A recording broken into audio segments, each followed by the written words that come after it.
Check. Yo. Check.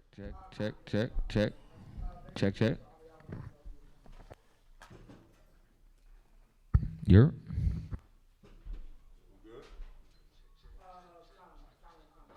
It's on there now. Yeah, it's on there now. Chaataza. I can hear it now. Is this the same one? No. This is a different one, right? Good on Con. Run a little test, ran into a little bit of technical difficulties. Y'all already know though. We got a little bit of a show for y'all tonight. In the meantime, enjoy some music. Wait, I don't see it. You dig. Warning! Cross the line. This program is intended for a mature audience. Cross the fucking line! Viewer discretion is advised. Or get the fuck out. Right!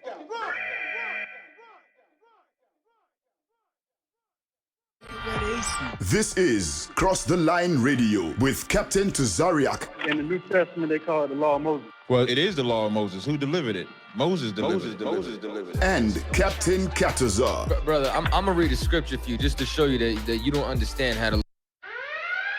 Warning! Cross the line. This program is intended for a mature audience. Cross the fucking line! Viewer discretion is advised. Or get the fuck out. Right!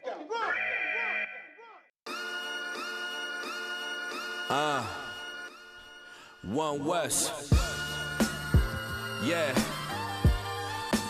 I'ma do it when you afraid to do it. I'ma say what you ain't gonna say.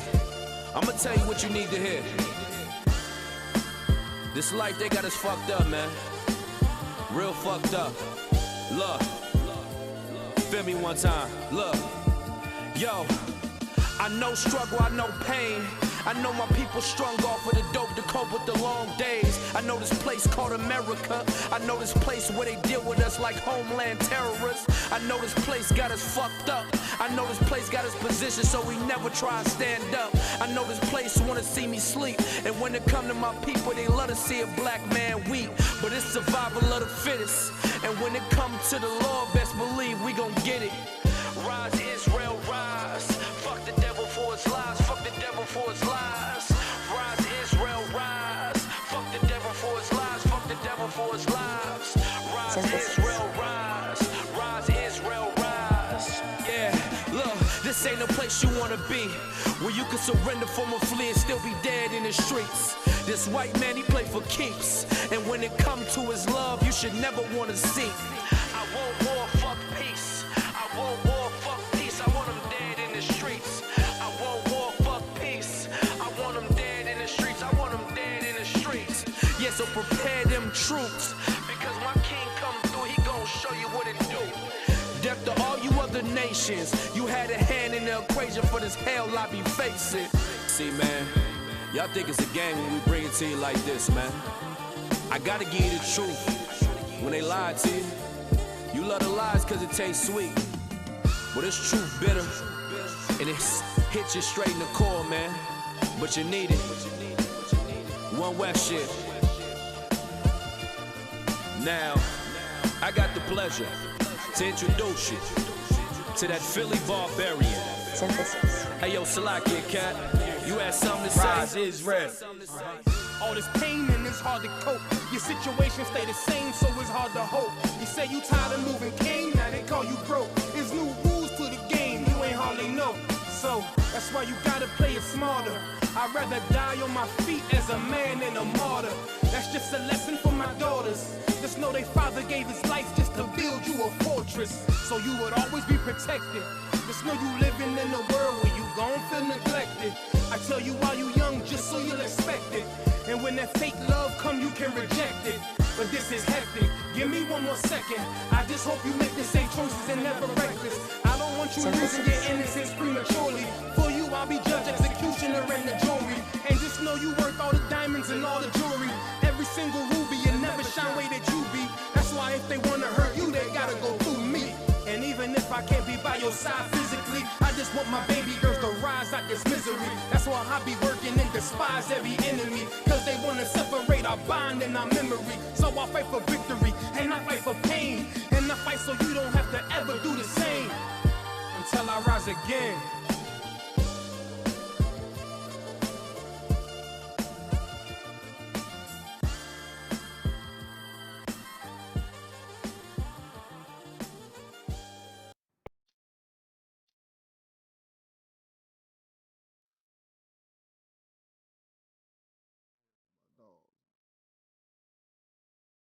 Thinking about my dog RJ. Thinking about my man Zoe. Every time I hit was good, cuz I hit my real nigga and no. Thinking about my dogs. Man, I miss my niggas. I remember we was kids. Now everybody killers. Looking out for me. Cause as long as I'm living, I'ma keep shit G. Remember RJ died, even my dad cried. He had so much love and I don't know why. Why the good die young and change the whole hood life. Went from NFL dreams to don't die tonight. Got too many homies locked up or popped up. Got me like fuck a gang, we need lawyers and some doctors. Thinking about my man Zoe. Every time I hit was good, cut. Hit my real nigga and no. Thinking about my dog. Oh, man, I miss my niggas. I remember we was kids. Now everybody killers. My nigga Zoe taught me, hold up. Don't trust these niggas, they'll switch up. Then we went and did a hold up. And my nigga never switched up. Shit was real from the field to the creek, my nigga. And I was a Southside G, my nigga. Used to skip school with a young crip. I'm in a hottie with a pistol on some dumb shit. That young shit. That y'all look down on me. And I hope as a G you like what you see. Cause I can't even lie, shit been real in these streets. Felt like D-Wade, fuck the ball, I stay with the heat.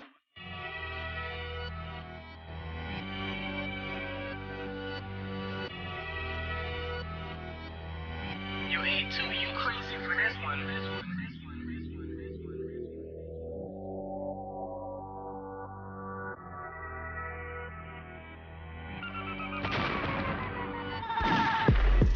Who am I to be compared with? I marvel the rap game on some rare shit. And I ain't fucking with these rappers on some real shit. Tryna stack old chips on some stale shit. Uprise against the priest, bet he fell quick. Leave him running in the dark like the Blair Witch. I'm true to this shit and I can't. Leave him shaking like he trying to get that paint mix. I'm going hard in the paint, bitch. Say he a god, but he ain't shit. He just impersonating. Full of that dope, you're hurting, ain't ya? Puffing that smoke, he ain't a gangster. Now it's time to expose you. Time to show you how a real soldier roll through. Death coming when it comes, let it hold you. Raised by mighty men, this how they mold you. Heart thumping like Pro Tools. I ain't nothing but the truth, boy, I told you. Style cold, it'll kill you. Cold blue, fresh like Chucky in the truth. Bust the dope moves, nigga. Run against the team, take his leg like the old bitch from Soul Food. I'm just trying to run my pennies up. Don't buck, cause the semi tough. Claim it tough, but that ain't enough. Listen, to be quite clear, bitch, I'm smooth like a light bill. These niggas dead, I breathe life pill. I'm going up like the light bill. Cause I'm just trying to get a buzz like my last name Lightyear. Send a message to the masses, I'm fortified. I'm about to trade in my 9 for a 45. I'm killing this shit, gotta mortify. UPK, we up, got the other side demoralized. Them niggas nice, but I'm way more superior. He ain't one wet, he don't fit the criteria. Don't take my kindness for weakness. I'm a beast on the interior. These niggas can't be serious. Brave heart, go against the odds. Don't go against the squad, you'll get picked apart. Oh, she say you know God, bitch, don't even start. Play with your Honda, I'm be at the nigga dope like I'm swinging hard. It's wartime, ain't no need to play.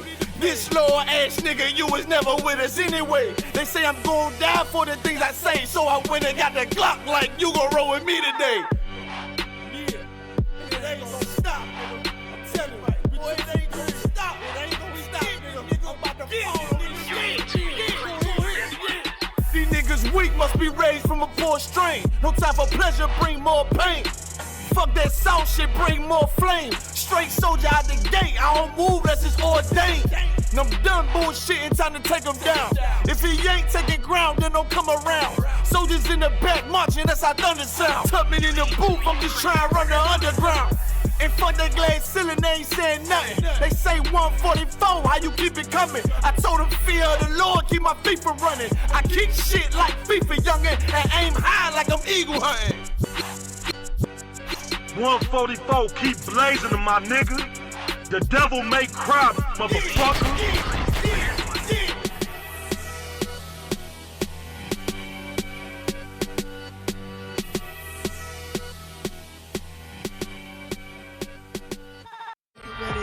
This is Cross the Line Radio with Captain Tazaryach. In the New Testament, they call it the Law of Moses. Well, it is the law of Moses. Who delivered it? Moses delivered it. And Captain Chaataza. Brother, I'm gonna read a scripture for you just to show you that you don't understand how the Lord works.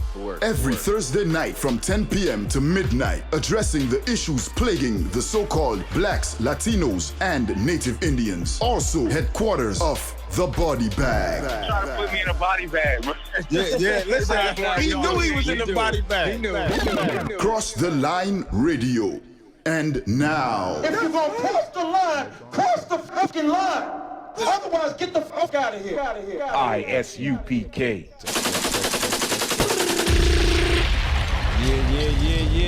Yeah. Y'all know how we do. Yeah. I usually say this on Thursday. Y'all know how we do live every Thursday night. This ain't Thursday. This ain't Thursday. Sabado. This is this is live on a Saturday night. We always call this the Saturday night special. Every once in a while, we like to give a special treat to our listening audience, to our brothers and sisters out there. I want to say big up Commander General Yohana, the leader of this nation. Big up to the generals, captains, officers, troopers, to the sisters down with serving the Most High in spirit and in truth. As always, I'm Captain Tazaryach, along with Captain Chaataza, special partner of mine, came all the way down from Syracuse. Captain Azanayah going to join us up here on the table tonight. We got a special treat. Yep. I want to introduce y'all in a second. We're going to introduce y'all to the Brooklyn. I don't want to just say Brooklyn Moors. Is it more to it than just that? We'll introduce ourselves. Okay, no sweat. Okay, no sweat. I'm going to call them the Brooklyn Moors. And then they're going to introduce themselves. The mics, like I said, the two mics are there. You know what I mean? Y'all can use them. That way you want to speak into it so they can hear you. This call is being recorded. But today, would definitely be, it should be a pretty good day. The brothers had contacted us. We had, I think it was like maybe back in October, where we had said anybody that wants to come to the school to give us a debate, you can come up in the building. The brother sent us an email. I believe Captain Chaataza and the brother have been corresponding. We worked out a time where it would be amicable for both parties. And so here we are today, live January 5th, where we'll be debating the subject titles are, Chaataza? Okay, so, you understand? There's three things.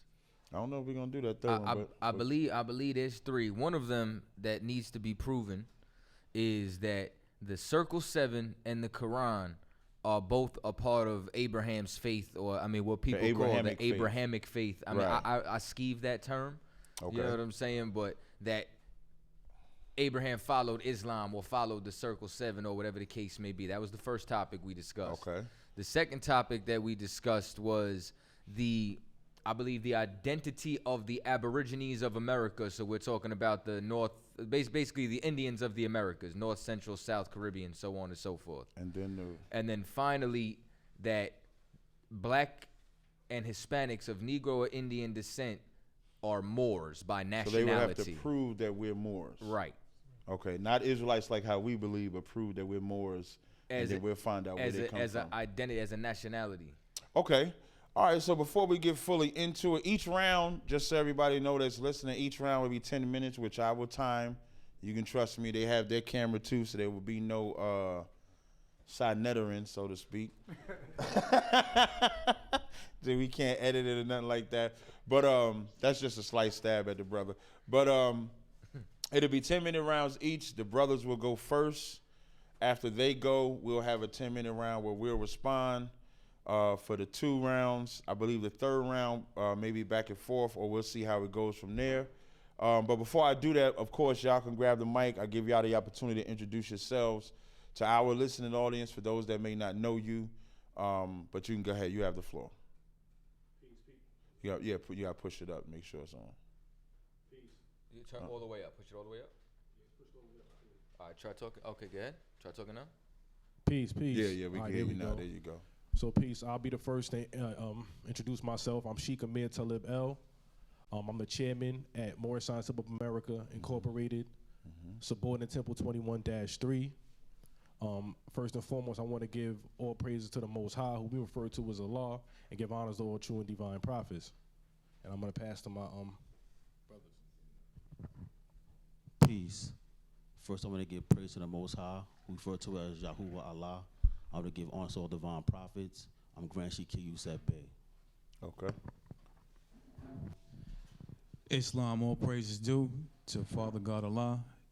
This is the Assistant Grand Sheikh Tunde Sadat Rael, Temple 21-3.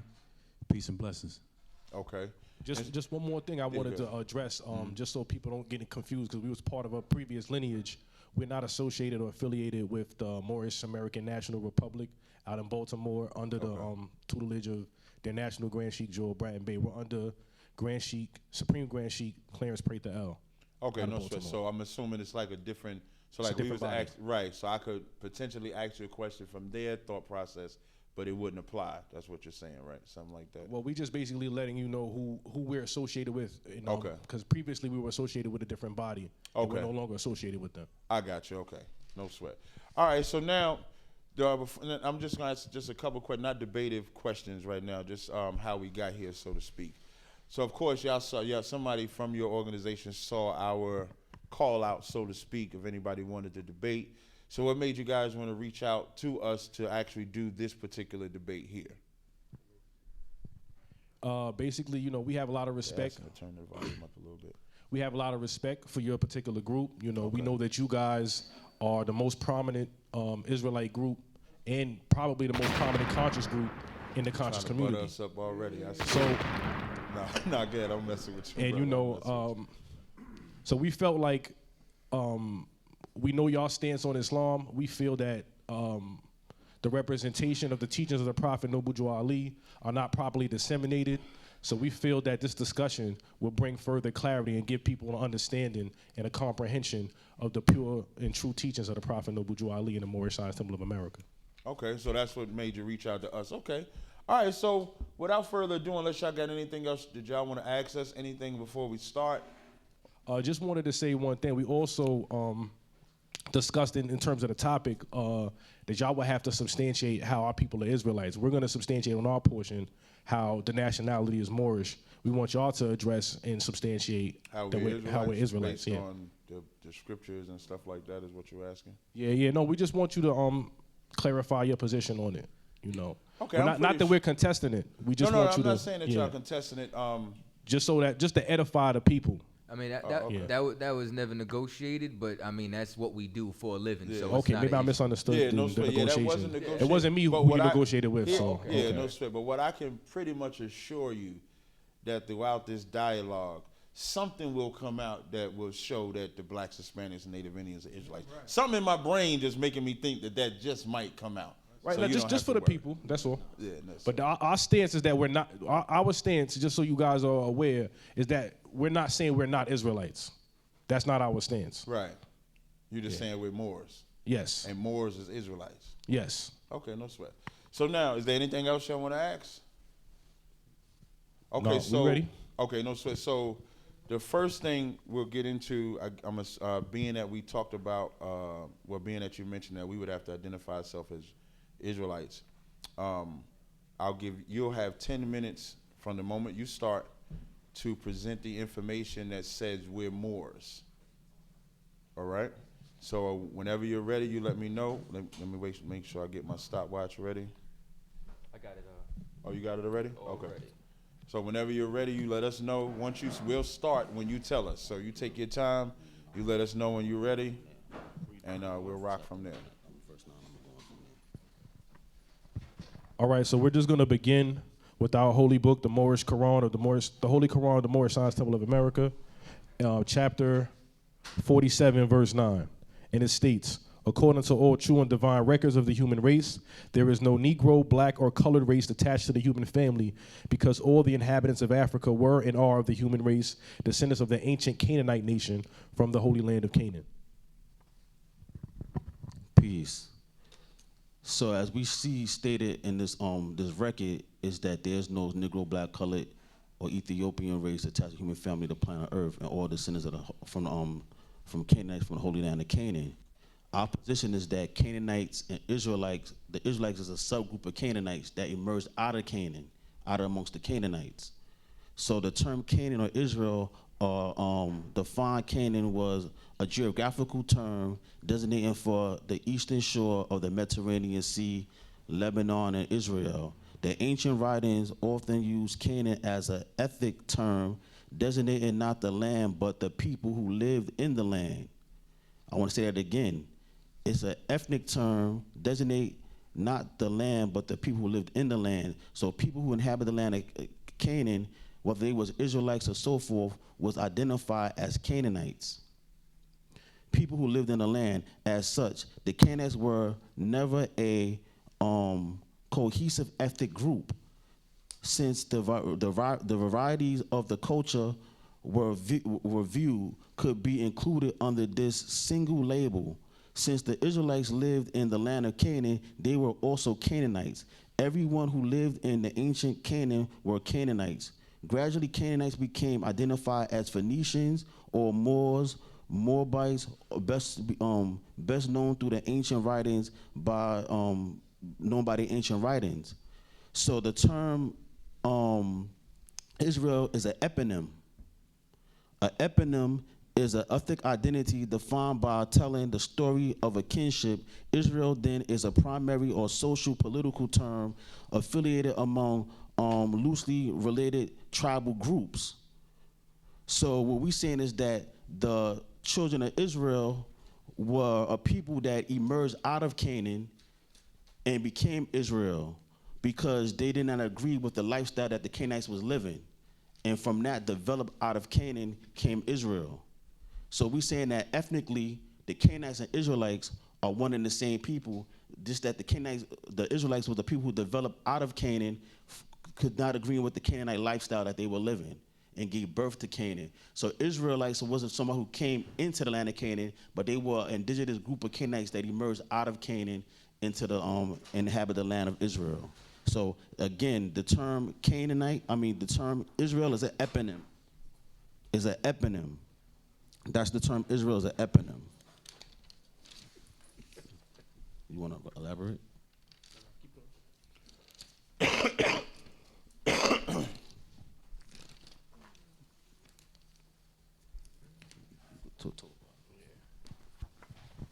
So just to reiterate the Grand Sheik's point, he's saying that Israelite is not a distinct identity or a group of people who came outside and migrated into the land, but a people who have origins in the land and later adopted identity referred to as Canaanite, which we're going to show through, not through scripture, but through archaeological records and what we find in the historical record and later on in scripture. So we're going to show the basis, we're going to make the connection to that. And we'll show the connection between the Canaanite nation and who we refer to today as Negro, black, and colored, even here in the Americas. We're going to trace it from that particular period of the land of Canaan. We're going to go into the history of Joshua, Joshua's conquest in the land of Canaan, the surrounding tribes being expelled out of the land of Canaan, the fall of Israel in the land of Canaan, and their relationship to the modern empires, and when they become referred to which is the modern term of Moor. So I'm gonna just add on to this, and I'm gonna let the brothers, the sheiks, add on more. So who were the Israelites? The Israelites emerged only gradually as a distinct group of Canaanites, and archaeology reveals that the people who lived in these villages were indigenous of Canaan, who only gradually developed a ethnic identity that is called the term Israel. The Stela that's there was a people named Israel living in Canaan by 1207 BCE. The Apuru or the Hebrew connection to these words Hebrew or Apru in Egypt, sources were the early Israelites. Apru had a socio-economical meaning rather than a specific group.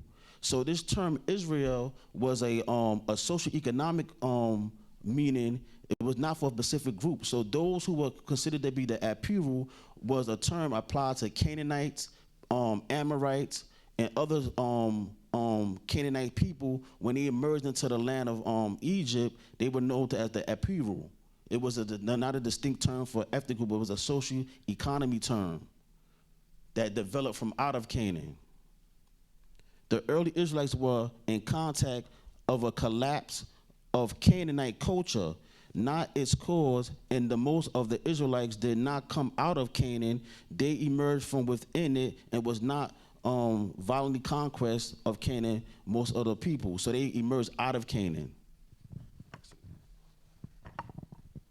Peace. This is from Babylon to Timbuktu by Rudolph R. Windsor. This is a book I know that's popular among a lot of Asiatics, Hebrews, Moors alike. This is chapter 3, Afro-Asian culture goes to Europe. The Sumerians, Babylonians, and Ethiopians were black people, quote unquote. They contributed much to the advancement of civilization because they studied astrology. They were capable of formulating many principles of astronomy. These quote unquote black people were so sagacious and skillful that they were able to divide the years into months, weeks, hours, minutes, so on and so forth.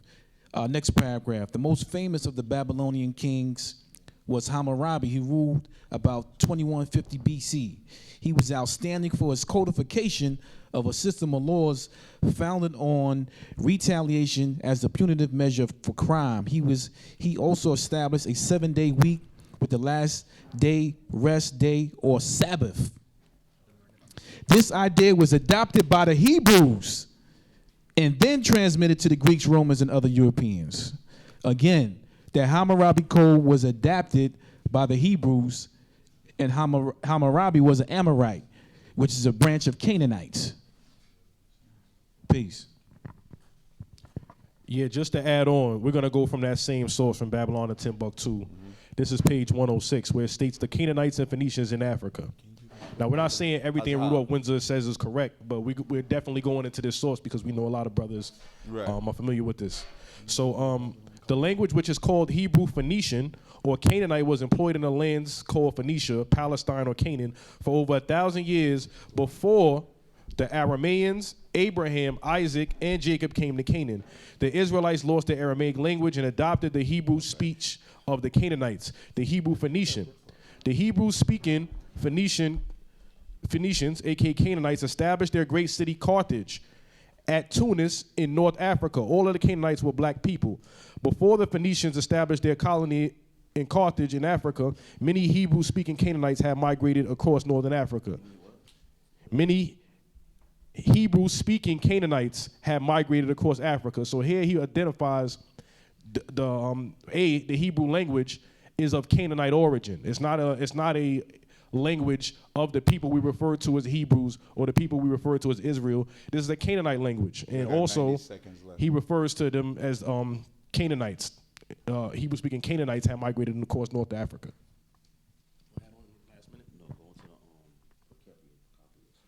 Oh, yeah.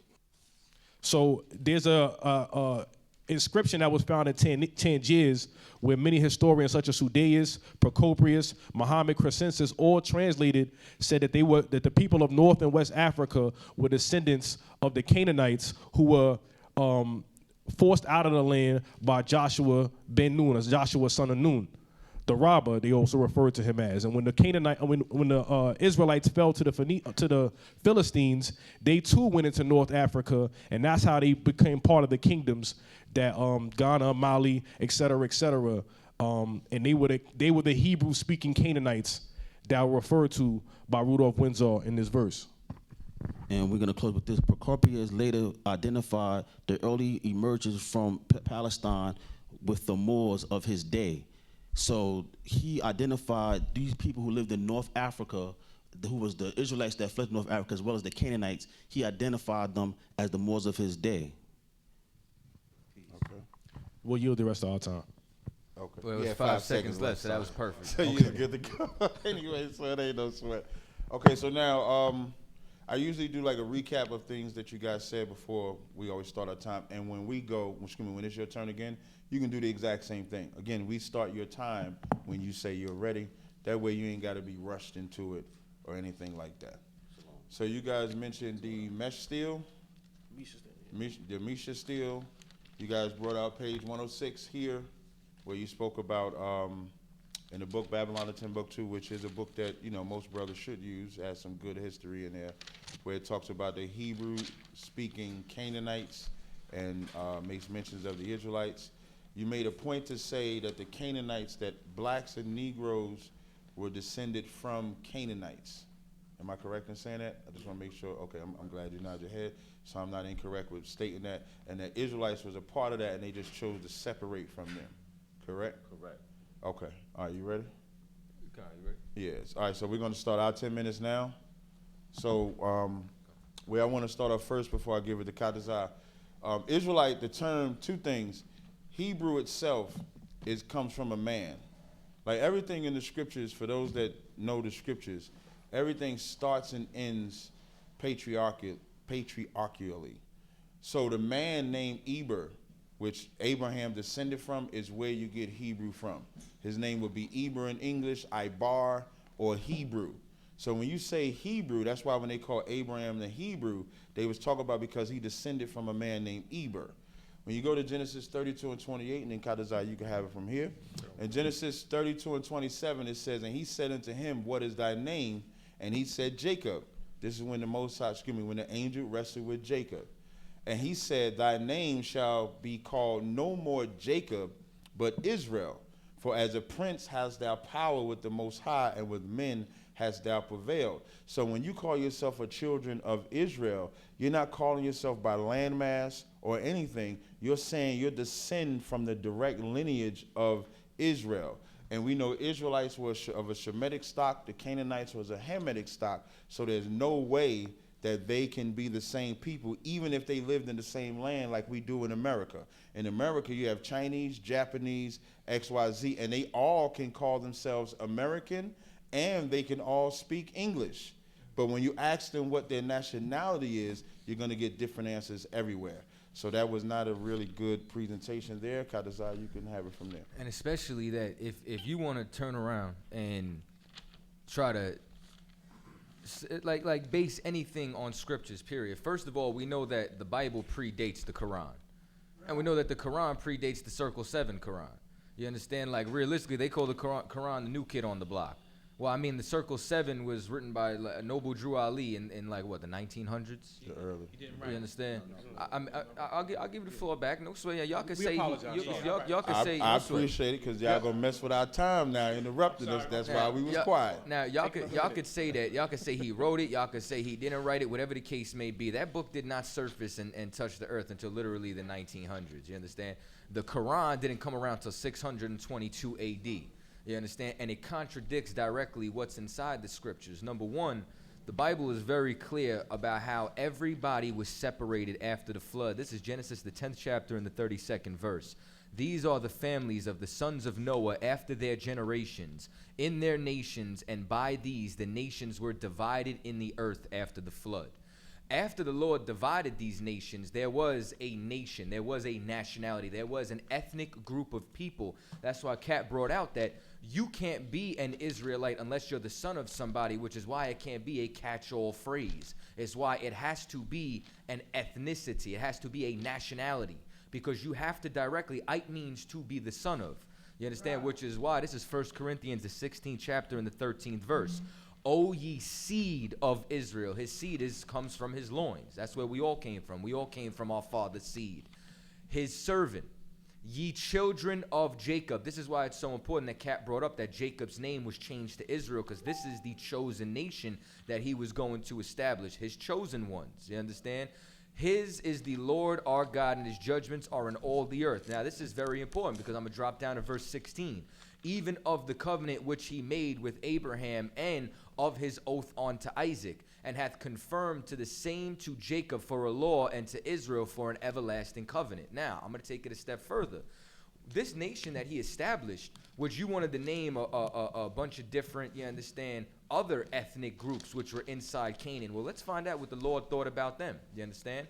So now, this is Deuteronomy, the 20th chapter and the 17th verse. It says, "But thou shalt utterly destroy them." This is the Lord speaking to Israel. That's the they. The them is going to be as followed. Namely, the Hittites, the Amorites, the Canaanites, the Perizzites, the Hivites, the Jebusites, as the Lord thy God hath commanded thee, that they teach you not to do after their abominations which they have done unto their gods, so should ye sin against the Lord your God. Meaning, if we were to deal with these nations, if we were to want to fall under or these titles and their culture and merge it with ours, that's something that the God of this Bible, whom, you understand, the Quran was plagiarized from, is against.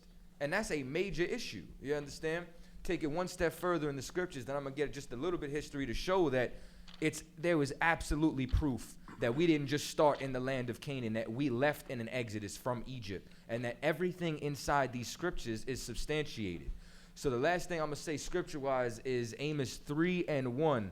You understand? This is the word that the Lord has spoken against you, O children of Israel, against the whole family, which I brought up from the land of Egypt, saying, you only have I known of all the families of the earth. It doesn't matter how many families of the earth, you understand, that you want to, you understand, we got 4 minutes. Okay. I'm almost done. No, you got it. Oh, Khan. It doesn't matter how many families you want to name. Israel's the only one that the Lord dealt with, so there's no need for us to be, why would we call ourselves something outside of what the Creator labeled us?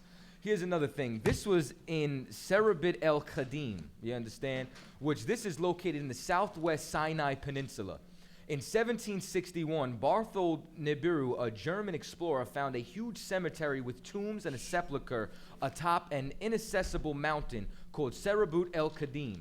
Inscriptions were found on the tombs inside the sepulchre. Now, what were these? It says, at first he offered his doubts. The inscriptions were made by Egyptians, as no carved inscriptions were ever found in Egypt. Rather, they were partially to be painted images on plaster. So when they started really looking into this, they realized this didn't have anything to do with Egyptian records. What they started to do is they started to call these the Sinai inscriptions. And what they started to read is, first it says, in addition to all this, Nebuchadnezzar found numerous engravings of quails on the tombstones. Namely, right after that, it says right here, hold on, it says, this was marked as Turbut es Yahud, grave of the Jews. Now, what would this be doing with quail markings on it through the Sinai Peninsula? Well, they started to keep and continue in this area to look at the markings. And they found direct passages from the scriptures of Miriam being turned leprous in the wilderness, written in ancient Hebrew, or what people ignorantly call Proto-Sinaitic. And what happens is that these scholars are starting to realize this was not a Proto-Canaanite language. This was actually originally Hebrew. And that the scholars have been misinformed, and that they didn't get that from the hieroglyphs. Right. That the hieroglyphs were taken from the Israelites. And the proof was that these inscriptions was predating the other inscriptions that they were finding. And it was the same path that Israel took inside that wilderness. But they want to say there's no bones. Where's the bones? Right. Where's the bones? Well, guess what? They found the graveyard in the same route that took us into the promised land. Right. That's called archaeology. We got 2 minutes left. Anybody wanted to add anything? Well, you done? I'm done. You done all the way? For now. Okay, you made a point to say, like in Genesis, I just want to go back to Genesis. You made a point to say that we were all Canaanites, all black Negroes, descent. We were all Canaanites.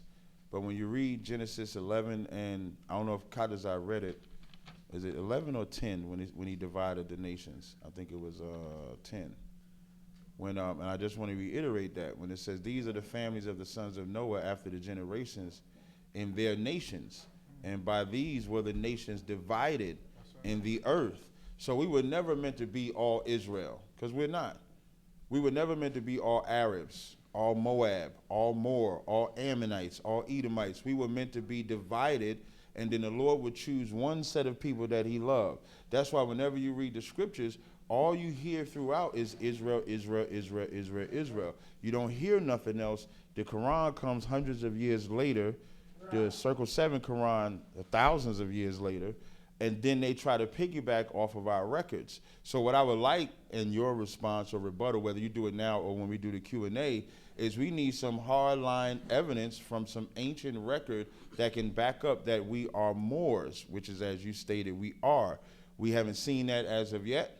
The mesh of steel that, I don't want to go over the top, No, 40-some seconds. Yes, sir. The mesh steel. It's got an alarm. So Okay, perfect. The mesh steel that you mentioned, which is a Moabite stone, anybody can Google this and look this up, was set up around 840 BC by King Mesha of Moab, and it says Mesha tells how Chemosh, the god of Moab, had been angry with his people and allowed them to be subjugated to Israel. So even on the stone itself that you brought up for me to reference is making a difference between Moabites and Israelites. You had a king of Moab, and he's angry, and now they're subjugated to the people of Israel. So it's impossible for us to be the same if even on the stone that you reference is making a clear distinction between two different nations. That's the time. That's the time. So now, of course, like I said, you have the opportunity to speak first before we give you your 10 minutes. You can say whatever you want. You let me know when you're ready to start your 10 minutes. I could reply back to it. Yeah, now you say I was like short before we started our 10, so we don't want it to be too long. We'll save that for the Q&A. Okay. But of course, you could take like 2 or 3 minutes to reiterate any point. Start, just to be clear, you want us to... Nah, because he said. No, what I'm saying is like, you know how like, okay, so like when y'all did y'all 10 minutes, I kind of like what the second round is predicated. The second round, it was 3 subjects. Right. The one was proving we were the Moors, which is the round we just did. Mm-hmm. Another round is showing how the Quran is a part of the Abrahamic faith. And another round, which I wasn't really in agreement with, but I don't have a problem with it. The third round was how the Native Indians or Aborigines or something like that. Okay. So whichever you choose to do it, if you choose to do the Aborigines route or the Quran route, it's up to you. But what I was saying, just to be clear, like, and when y'all finished, I just kind of recapped what y'all said, made a few statements, and then started my 10. So I'm giving you the same courtesy back. Shalom. We in total agreement that the nation was created to be separate. Mm-hmm. We know that the word separate means to be holy. So that's why we said that the Canaanites, the Israelites emerged out of Canaan and separated from the Canaanites from what they were doing. Mm-hmm. That it was an indigenous community in there, that the Israelites was a subgroup of Canaanites. For instance, in Canaan, there was a order of the Essenes, but they were called the Asaya. And this group lived in Mount Carmel in Galilee, and they were called the Galilean Essenes or the Nazarenes or the Al-Nasarah. This was a group of Canaanites that when Moses III came into the land of Canaan, he came in contact with these Canaanites that was called the Asaya, and he said that they worshiped the one God El, they refrained from eating pork, they were all white. So he came in contact with a group of Canaanites who were separate from the rest of the Canaanites and worshiped the one God El, and that this is documented because he was the Napoleon of the ancient world. So we're saying that there were groups of Canaanites that did not worship idols, did not indulge in abominable acts, that there was a group of Canaanites who was called the Asaya, who separated themselves from the Canaanites and worshiped the God El. And they high priest was Melchizedek. And this is documented by Moses III, who came into the land of Canaan. So we agreed that the nation should be separated, and we're saying that there was a group of Canaanites who was known as the Asayas, who separated themselves from Canaan, who worshiped the one God El. Peace. All right, so you guys ready to start your second round? No, this is the round's going. No. Okay. Yeah, all right, that's what I was confused. trying to say. I was letting him respond. He wanted to make that statement. Okay, cool. We want to give you breathing room. Right, all right. You know what I mean? Like, we don't want you to appreciate run right that. Thank into you. that, All right, that's fair. great. We're fair, man. We like that. That's what's up. They like to say we don't let people speak and shit. You know what I'm saying? King, that's peace. That's peace. That's what's up. All right, so now he's going to start your 10 minutes whenever you're ready. You ready? 1 second. No sweat.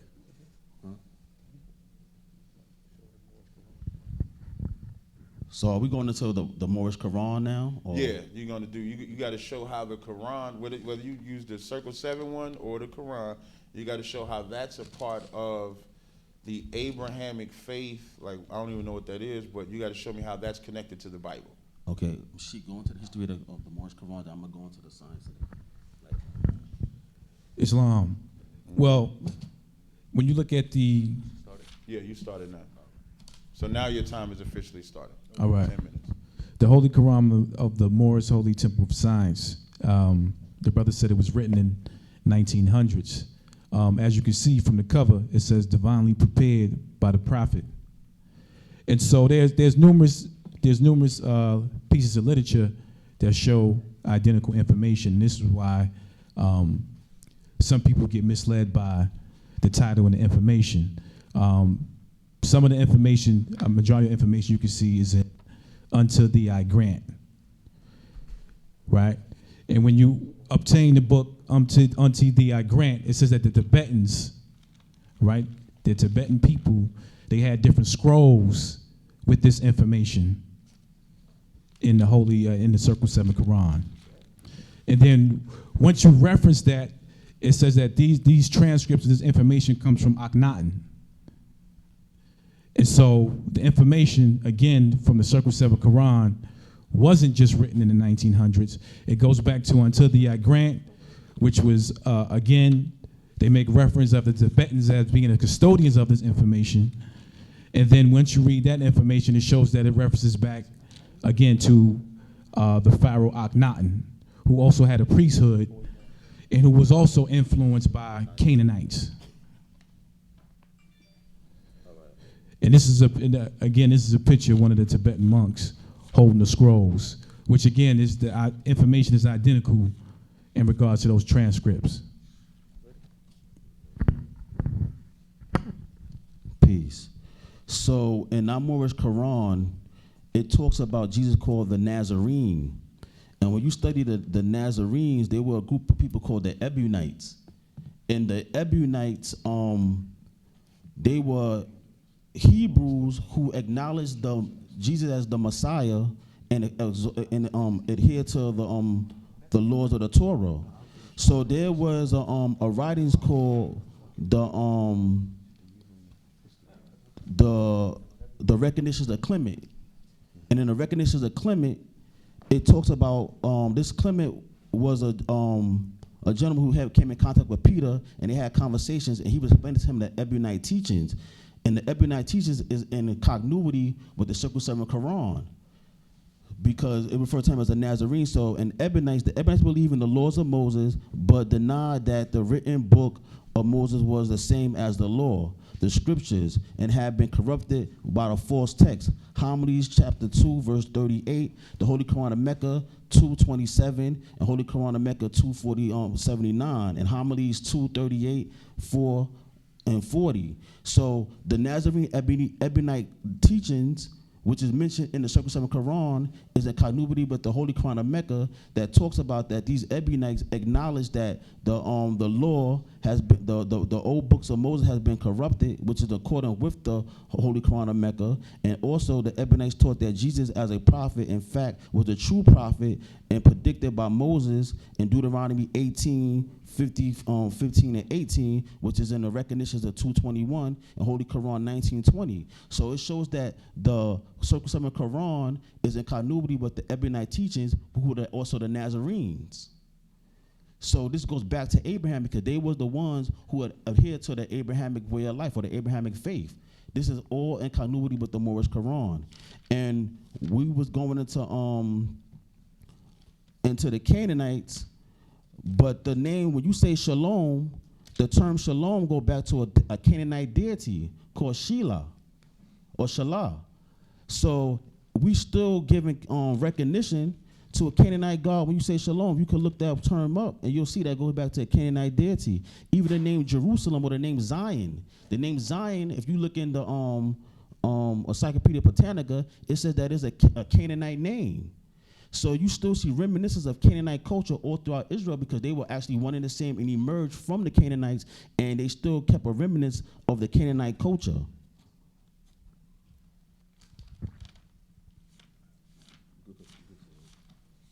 All right, so as he's saying, you could see the continuity between the teachings of the Prophet Muhammad and the teachings in the Circle 7 Quran that's in continuity with the Torah. So the whole purpose of the coming of Prophet Muhammad was to set the record straight, because the teachings of Jesus were not professed and they were corrupted. For example, if you look at some of the teachings of Paul, Paul says there's no such thing as unclean foods. But that's not true according to the laws of Torah. There are foods that are unclean that you can't consume. So, he said you don't have to be circumcised, which is against the law. So it was a lot of things in terms of some of the New Testament that had laws that went against the Torah, that Prophet Muhammad had to set the record straight. Because Prophet Muhammad, he wasn't among the tribes of the idol worshippers. He was from the Koresh tribe. And what was the name of the? Hanif. He was part of a group of people referred to as the Hanif. And the Hanif worshiped the one God, and they were not worshiping the multi-deities and what have you. So they were of the Abrahamic faith and keeping pure to those teachings passed down through Ishmael. Continue? So, Prophet Muhammad, he's the one that came in and smashed all the idols. He was the one that basically took the people of the Arabian Peninsula and brought them to the ways of Yah, brought them to the ways of the Most High. And he spread those teachings throughout the world. And what you have to also understand is, before the coming of Prophet Muhammad, for centuries the Romans was ruling in the Arabian Peninsula and all North Africa. And there were uprisings among the Israelite people or the Jews, but none of them were able to defeat the Romans or expel them. You can even look in the book of Maccabees with the Maccabees riots when they were trying to revolt. But it wasn't until the coming of Prophet Muhammad that the Romans were defeated and expelled out of not just Arabia, but out of all of North Africa.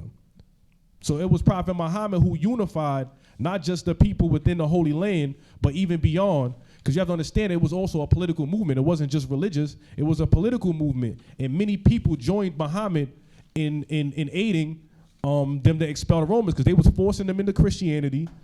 And according to the teachings of Islam, there's no compulsion in Islam. So the people of Islam, or the people of the lands, were not forced to convert. All they had to do was pay a tax, which was less than what the Romans were requiring. And if they converted, there was no tax. So that was an incentive for them to convert beyond just the tenets of Islam, which allowed them to, again, follow the Abrahamic faith. Which is why you see it wasn't that Muhammad was copying the teachings of the Israelite people. It was that Muhammad was adhering to the group of people that he was from, the Hanif, and their teachings, which stem from Abraham, all the way down to the laws disseminated by Moses. You ready? So again, we are recognizing the religion of Abraham and the deen of Abraham. And that, like the Moor said, he was just reiterating that what was in the Torah and the Roman oppression that was occupying the land of Canaan. Just so you know, 2 minutes left. Just want to give you a heads up. Okay, I'm gonna close with that. No, you got to use the 2 minutes. Okay, I got 2 minutes. So again, you have the term Melchizedek, king of Salem, or Islam, which means peace. Because Islam means peace, so peace has no beginning. If anybody could tell me the beginning of peace, they could tell me the beginning of Islam, but you can't. So when you hear the word shalom, Salem, and so forth, this is peace, and peace always existed. So Muhammad did not bring a new way of life or a new a deen. It was always the deen that always existed throughout the ancient prophets, throughout Israel, and throughout during the times of Melchizedek. So Islam did not begin with Muhammad. It always exists because peace always existed.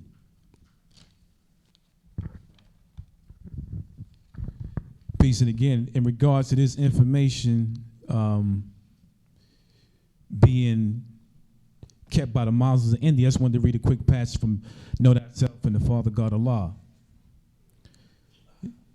And I'm going to jump down. The genealogy of Jesus with 18 years of the events, life, works, and teachers in India, Europe, and Africa. These events occurred before he was 30 years of age. So again, when we're dealing with the Circle 7 Quran, we're dealing with those 18 missing years of his life, which is not in the Bible, but these are life lessons for yourself. This is about your growth and development. So it goes on to say, these secret lessons are for all those who love Jesus and desire to know about his life, works, and teachings. Dear readers, do not force to use these lessons. They are for good, peace, happiness for all those who love Jesus. Dear mothers, teach these lessons to your little ones that they may learn to love instead of hate. Dear fathers, by these lessons, you can set your house in order, and your children will learn to love instead of hate. These lessons of this pamphlet are not for sale, but for the sake of humanity, as I am a prophet and a servant is worthy of his hire.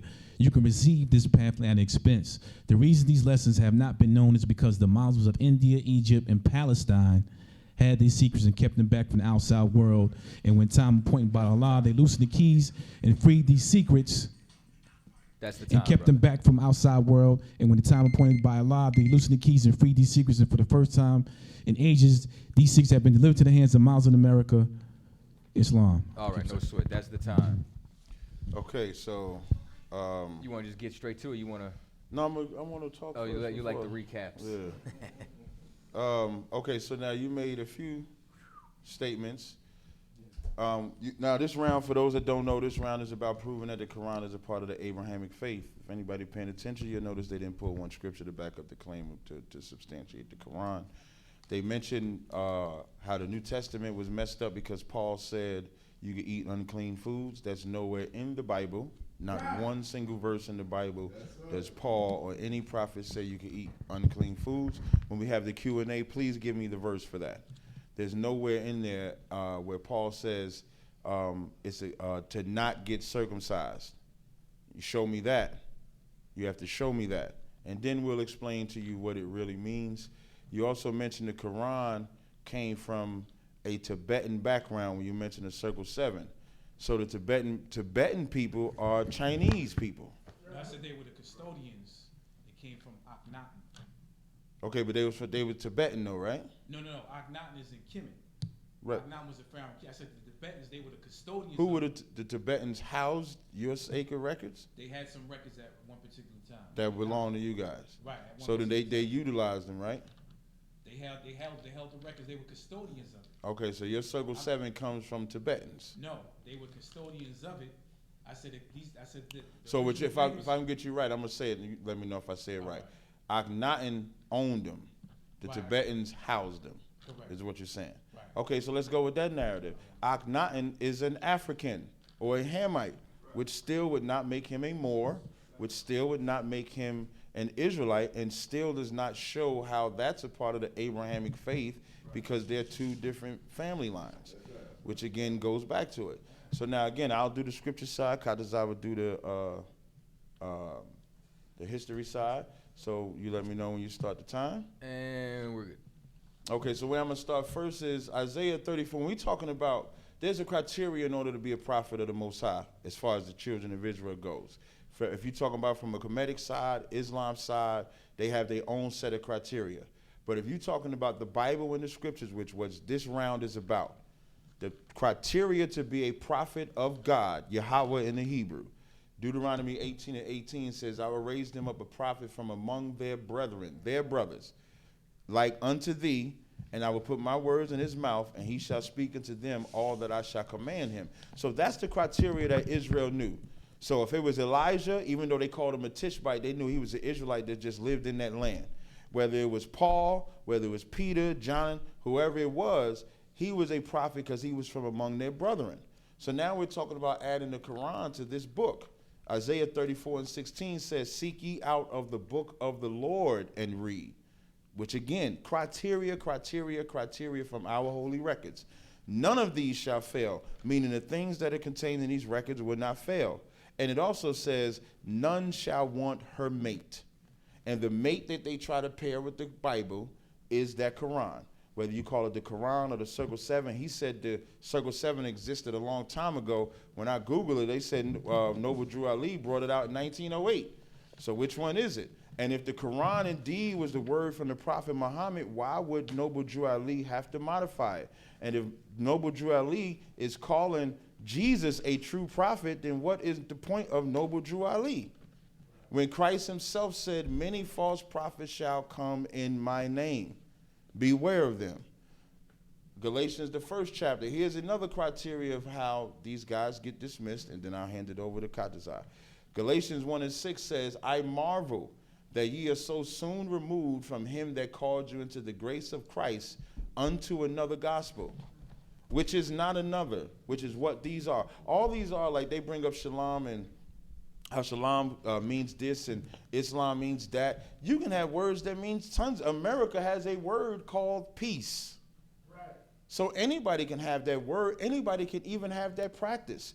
To say that because they say peace or use peace does not mean they're now interconnected. America believes they want peace, but their peace is not our peace. So you can't even join them two together just because you try to play with words. So now it says, I'm sorry, which is not another, but there be some that trouble you and will pervert the gospel of Christ. And it says, but though we or an angel from heaven preach any other gospel unto you than that which we have preached unto you, let him be accursed. So if it ain't from Genesis to Revelations, if it's not a prophet from the bloodline of the nation of Israel, then that man cannot be a prophet. I yield to Chaataza. The water cap. So now this is called Satan's Angels Exposed. This is a very rare book. You could barely find it. If you can, it's going to be for about $500. Well, I'm so happy that you ended with that scripture right there. I'll tell you why. Well, this is a little history about Islam. It says the Arabs of that day. You understand? Now hear this good. When Muhammad stepped on the scene around the 600s, you understand? It says the Arabs of that day worshipped many gods of the sky, stars and the moon. That's where that moon and that crescent comes from. And even that they believed were sacred stones. That's idol worship. The center of this stone's reverence was in Mecca. A square structure of stone in Mecca became their holiest shrine in the world. It was called Kaaba, which means cube. It had been rebuilt about 10 times. They believe the first Kaaba was erected, get this, by angels from heaven. The second by Adam, the third by his son Seth, the fourth by Abraham, and his son Ishmael by Hagar. Here's the thing though, Abraham ain't circle no rock. Abraham ain't bow himself to no Kaaba stone, and an angel's not gonna come down, you understand, and build an idol, you understand? Straight up and down. But people who are removed from the gospel, people who created another gospel, well, they got to be accursed for this. You understand? It must be pointed out that in his era, the Kaaba contained several statues representing gods. One was called, get this, Allah, the up one, a tribal god. Along with Allah, there were 3 other gods called Allah's daughters. The Quraysh tribes began worshiping Allah as their chief god and was presented to the Meccans as the lord of their soil. Let's fast forward. After bitter wars, because Muhammad had to spread this religion with the sword. We're not killing anybody to become an Israelite, man. You understand? Even though that's what you're born, a literal birthright. After bitter wars, Muhammad conquered Mecca in 630 AD. He cleared away all the idols except the black stone in Kaaba, which is considered holy to this day by Muslims. From then on to this day, pilgrims must walk around the Kaaba stone 7 times and kiss or salute the black stone. Show me anywhere in the Bible where Abraham kissed the stone, where he bowed to a rock, man. You understand? The black stone apparently was a meteorite, was considered sacred, and was built into the wall of Kaaba. You understand? Now, here's another thing. In the first days, Muslims adopted several of the Jewish rites. Why? Because Muhammad plagiarized the Bible. And we'll get into that history. They prayed facing Jerusalem. Jewish feast days were observed. But when the relations with the Jews became tense because the Jews would not compromise, because the Jews would not worship rocks, you understand? That's when, you understand, he decided to turn around and face Mecca. Well, I wonder if there's another source which could corroborate that story. Oh, well, this book looks familiar. This is from Babylon to Timbuktu. This is the very book that you pulled earlier. I believe you pulled page 108. Well, sure did. I'm going to pull page 45. When Muhammad was born, many Arabs were still worshiping the sun, the stars, the spirits, and the idols. Well, there's that crescent moon again. There's that crescent and the star. moon. Wow. Then it just so happens that these two are nearly identical. The Arabs possessed 360 idols, one for each day of the year. In his youth, he was never taught to read or write. Talking about Muhammad. After Muhammad became a camel driver, he traveled to remote and intriguing lands. Well, here's the thing. Muhammad at first was an illiterate camel jockey. So while this illiterate was running around on his business trips, he met Jews, Christians, and members from other sects.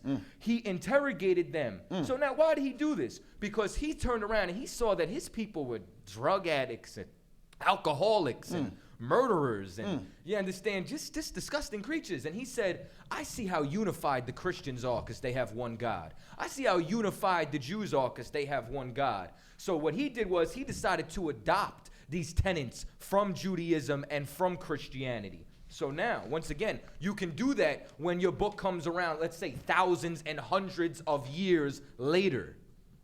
So now, It says, it seemed to him that the angel Gabriel appeared, commissioning him to articulate a new religion. But if any man creates a new gospel, let him be accursed, though I or an angel tell you. That's in the Bible. You understand? But you got to say the Bible's tampered with if you want to, you understand, deal with foolishness like that Quran, which is, I mean, toilet paper. Well, how much time I got left? Okay. So now, it says the offspring of Judaism and Christianity are Islam. Muhammad tried to construct his religion as closely as he could to the Jewish religion. He favored the Jews by accepting many of their laws and traditions. When the Jews refused to be converted, he commanded his followers to stop turning to the holy city of Jerusalem in prayer, but rather to turn to the city of Mecca. You understand? And he adopted all these things. It says, in order to win the pagans into the church, Christianity adopted many barbaric customs and traditions. Likewise, Muhammad, to gain loyalty of the pagans, Arabs adopted many of their beloved customs. The Kaaba stone, an idol, was to receive high regard in the new religion. That's the also, one they kiss, right? That's right, and circle. And the temple at Mecca was to remain right, exactly. Circles the stone 7 times. You understand? Here's the thing. Nobody cares about the missing years of Jesus. Noble Drew Ali did because it was bullshit. You understand? So you know now, what, if I can add, the reason why they would say that these are the missing years of Christ is because it makes it seem like it's a mystery to everybody. So now I got to study this. This is when deep. the answer to what Christ did in those missing years is right in the Bible. It's not even that hard to find. I could show you if you guys want to learn it. I'll show you right where what he did during his missing years. You can go ahead. Yeah. In the year 627, the Battle of Foss occurred. The Jewish tribes were defeated. Now, this is actually the Jews, you understand? Were defeated by the armies of Muhammad. 700 Jews were gathered in the marketplace and offered the alternative, the Quran or the sword. The what? The Quran or the sword. But the devout Jews were accustomed to martyrdom. I thought only the Christians was murderers. It's crazy, right? You'd think it was the white man, but the Arabs murdered. They did not hesitate in their choice. Muhammad carried out his bestial threat, executed the Jews, and the women were sold. We're talking about black women here. Sold to be whores to Arabs, to dirt, just like when the sisters are getting banged in the corner stores, man, because they got a little bit of money, man. And then that's what you want to put on us? Man, goddamn Islam. Yes. You understand? Oh, that's my time. All right, that's our 10 minutes. Of course, before we begin your 10 minutes, you can say a few things. This round, I think, is supposed to be about the Aborigines. I don't see what's this round supposed to be? This is supposed to be about, I mean, we could lump it all in together, the identity of Black, Hispanic, and Native Indians and the proof that we are Moors. You understand? Oh, okay. So this is that round. So now, before we start your time, if there's anything you would like to say, of course you do so. Yeah, y'all debating the wrong people, cause we not Arabs. We know. But the Quran is Arabic. Let me explain something. The Kaaba is, according to Leviticus 26:1. Let's get we don't got time to read the scriptures, right? Do we got time to read scriptures? Not during this time. Well, that would account for your time. Okay, yeah, all right. So I'm not going to read it. But when you read Leviticus 26:1, it tells you that not to worship idols. Exodus 20, 45. I know. Those are all idols. So what the Muslims are doing, we're not in continuity with that. That's idol worship. We as Moorish Americans does not in continuity with kissing a Kaaba and doing these idol worship things. This round was about proving the Quran was a part of the Abrahamic faith. Muhammad was an Arab. Yes, Muhammad was not a Moor. But Muhammad was of the Quraysh tribe of the descendant of Kedar, which means dark, what became known as the Moors. Oh, okay. We'll save that for the Q&A. Okay. Let me know. And when you read the Holy Quran, chapter 6, 48, 74 and 82, it tells you not to worship heavenly bodies. So you know you have a star on your shoulder. Yeah, a star is a symbol. It's not worshiping. You have a star behind you. This is not a star. Well, a shield behind you. That's right. But it's not. A name. But it's not worship. You're not worshiping it though. We're not worshiping the symbol. It's just a symbol. A symbol used to express a hidden meaning. But what I'm saying is that we don't worship the Kaaba and these different things. We're gonna get into that when we get into the rebuttal rounds. And as you say, in the Quran is a copy of the Bible. We understand that. See, we're not dogmatic. Muhammad was a Hanif. He learned from the Nazarene Christians that was in Mecca at the time. We understand this. He was learned from them. That's not beginning to, but we also know that the laws of the Torah was derivative from the Code of Hammurabi, because nobody starts from the beginning with civilization. If you already got a car built, you're not going to try to rebuild a car. You're going to take that car was already built and add on to it and make that car better. So what the Israelites did when they was in Babylon, they took the laws of Hammurabi, they added to it to make it better, and just like the laws of what the Muhammad did when he learned amongst the Nazarene Christians, he learned from them. They did not. Well, I guess we'll get into that. Well, yeah, we'll save that for the Q&A. But in the meantime, we got 10 minutes, and y'all got to prove our identity. Oh, just give me 1 second to set my clock. No, go ahead. Oh no, he want to set his clock too. No sweat. You think we fronting up here? No. I'm just saying we I'm should. just fucking with you, man. You got to keep time, man. Yeah, keep time. Listen, I need y'all to prove the point. We on it, man. Trust me. In the Q&A round, everything gonna come full circle. I hope so. Yeah, me These too. past 20 minutes, No boy, pun intended. been ready? rough as shit. We gonna see. I said prove the Quran belong to the Abrahamic faith. I ain't seen one scripture. Nothing. It's like 66 books or 80 books in the Bible. One verse should have came out. Just let me know when y'all ready. The verses is coming. Hang on 1 second. A bunch of scriptures, a bunch of verses, but You ain't use them. You should have used that. Y'all supposed to use them. That's the first thing you're supposed to do. We got a bunch of scriptures. That's the basis of the faith. That's where we know about Abraham. Listen, if I had a verse that said Abraham followed the Quran, that's where I'm going first. That's a body bag. But you let me know when y'all ready. Y'all ready to rock and roll? Y'all got to prove. Yeah. It's on y'all. Hammurabi, wasn't that the 8 that got killed by the white man?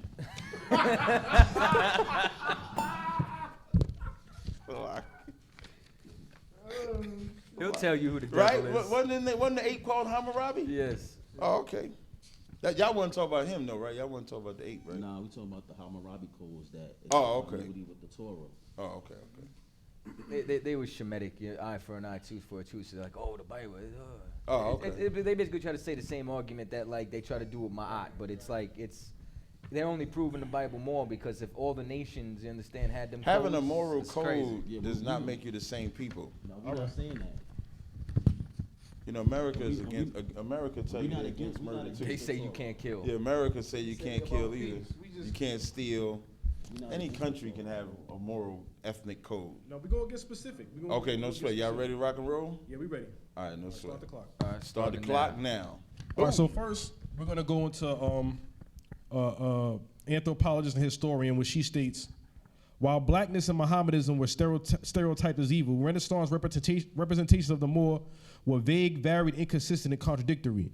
As critics have established, the term Moor was used interchangeably with such ambiguous terms as African, Ethiopian, Negro, and even Indian, to designate a figure from parts of the whole Africa or beyond who were either black or Muslim, neither or both. To complicate the division further, the Moor was characterized alternative. Well, we'll skip to the next one. So Michael Neal, who also echoing Emily Bartell's point, was also a historian and anthropologist, states, insofar as the term Moor was a term of racial description, it could refer quite specifically to the Berber Arab people of the part of North Africa, then vaguely denominated as Morocco, Mauritania, or Barbary, or it could be used to embrace the inhabitants of the whole North African littoral, or it might be extended to refer to Africans generally, whether white, black, or tawny Moors. Or by even more promiscuous extension, it might be applied, like Indian, to almost any dark-skinned peoples, listen closely, even on occasion, those of the New World. So we know the New World is what's referred to as the Americas. Continuing on.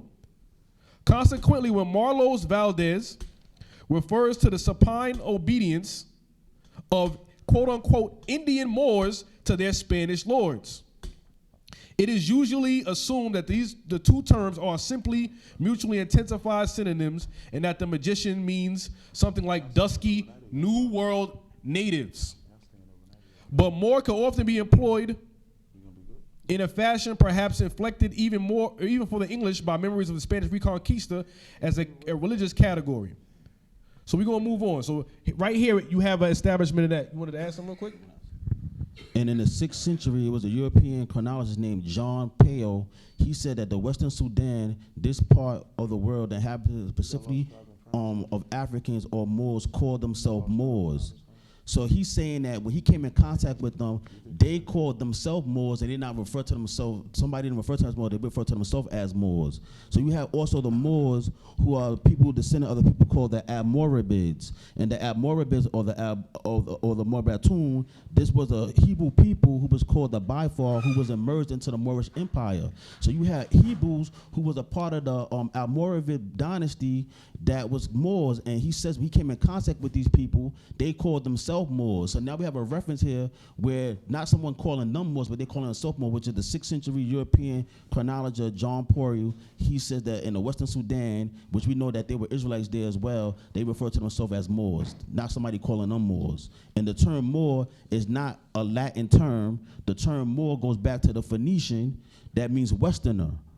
And it developed them more later down the line into what they call Greco and Latin term, would go back to 46 BC. So the term Moor itself is not a Latin or Greek term. It go back to the Phoenician. We have a reference where in the 6th century, a European come in contact with indigenous people in the Sudan, and they called themselves Moors as well. Yeah, just 2 more points, and I'm gonna pass it to the Sheik, who's an expert on this history. So Louis Weckman, he translated a book called La Herencia Medieval de Mexico, because the Spaniards were the first to come in contact with the inhabitants of the Americas.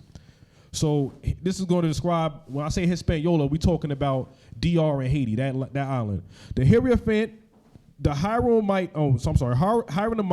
friars referred to the inhabitants of Hispaniola as these Moors.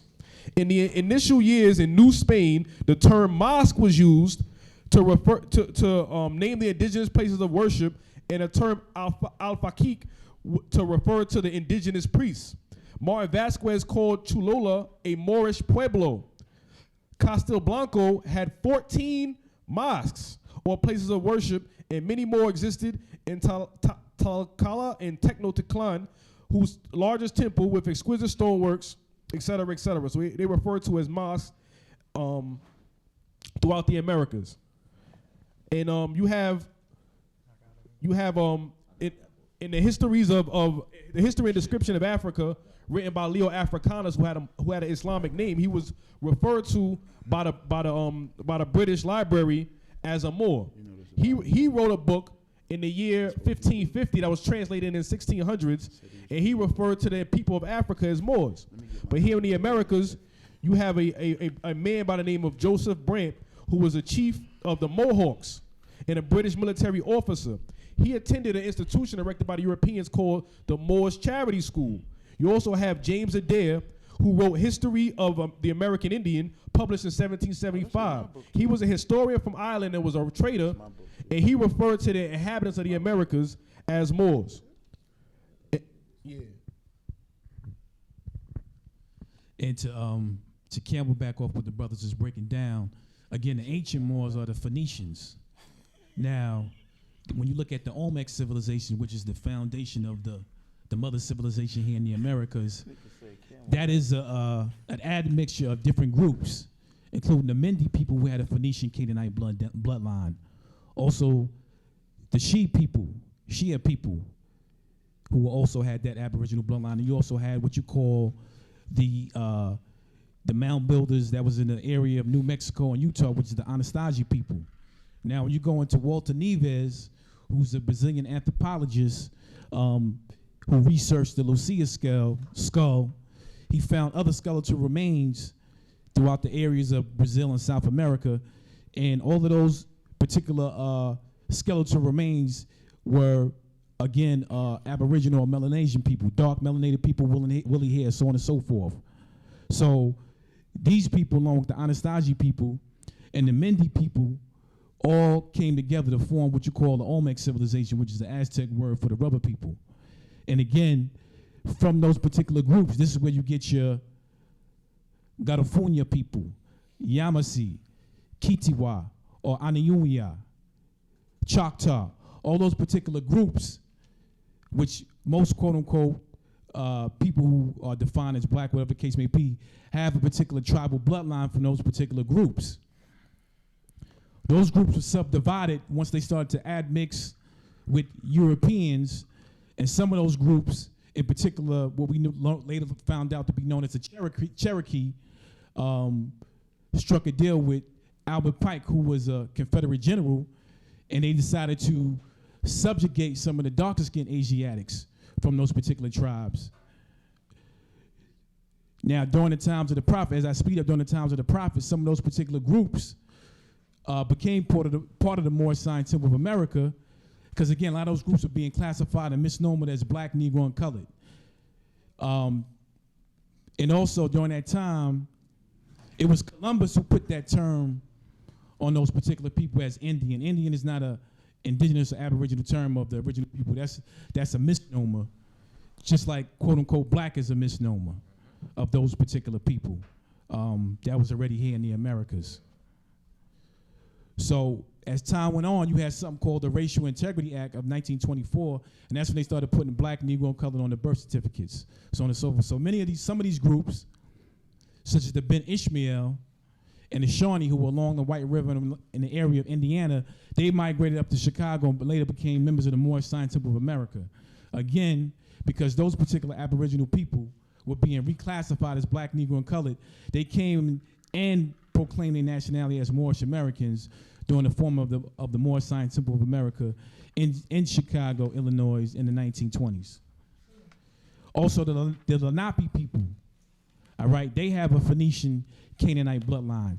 So again, we're not talking about Moors who were under Orthodox Islam. We're talking prior to that, those particular Phoenician peoples came here to the Americas by way of the Mende people and became part of that whole Olmec paradigm. This is where you get a lot of your Aboriginal tribes, again, who were of a darker hue, and also those who populated the Caribbean islands.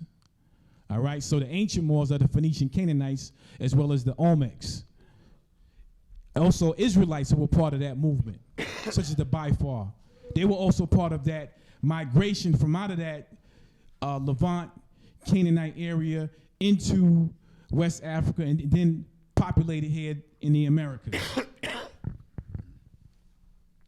Yeah, and just lastly, that the Lenape, also known as the Nanacoke, they referred to themselves as Moors. They even fought the European in court when they was trying to brand them as Indian. They fought in the 1850s and later to be referred and identified as Moors. Named their place Moortown. So you have a group of people on the Eastern Seaboard That's the time. that refers to themselves as Moors. Yours went off too? Yeah. This way he know we ain't lying this time. Nah, it ain't about distrust, brothers. Nah, listen, I'm a humorist, Yeah, man. you already We know. talk shit, man. This is Cross the Line Radio. Y'all listen to the show before? All the time, man. Hey, man, you should be used to this shit, man. Nah, we thick skin, baby. No, You I good? appreciate it because it's going to get rough. It definitely will. It definitely will. All right, so just to recap again, you said, damn, they didn't even hear all this shit here. You said the Native Indians were Moors, right? They call them Native Indians, Hispaniola, all that were Moors. That's what you presented, right? The lady that you mentioned, who's the lady? You mentioned a quote from a sister. I'm assuming that was a sister. It's not a sister. Emily Okay. Bartell. So I presume it's not a sister. Okay, It's no an sweat, that's fine. anthropologist. There's an Emily Bartell, anthropologist. She's the one that makes this correlation where we all connected. Well, it was Now- two of them, but okay. yeah. Only quick question before I go. I noticed you mentioned with Israelites was in there too. Yes. Right? So are you making Moors a race of people or a coalition of people? Well, as I read, from them, Moors have it's numerous meanings. So you have the Berber Arab people. You have The it North used as a Africans racial. and the You have a Arabs. racial designation used So in who's Africa. the race of Moors? What we talking about when you say black? That's a misnomer. So No, I don't care about the misnomer. I'm just Okay. saying, who's the race of Moors? What's All right, that could you- race? Could you rephrase your question? What do you mean by race? Oh, okay, no, of I'll Moors? wait for the Q. He Okay, told me sure. to wait for Q&A. Okay. Kind out of one kind. So, he said, my Lord said unto my Lord. Come on. All right, so now we're gonna start our time, right? So now we're gonna So right show. now, boom. We're gonna show who the Native Indians really were. I'm gonna do my little piece of history, and I'm gonna pass it over to my junior, who's now damn near my senior in history. This is Lost Tribes in Promised Land. This is damn near the only thing I need to say. and it don't take a minute. In this book called Lost Tribes, The Promised Land, for those that don't know, it's a very good book to get, pretty expensive now. We got that book. Now, you should not mention that you have this book. You should have read this page. This book body bagged himself right here. So now in this book, you had this devil, Montezinos, that was observing the natives of the land.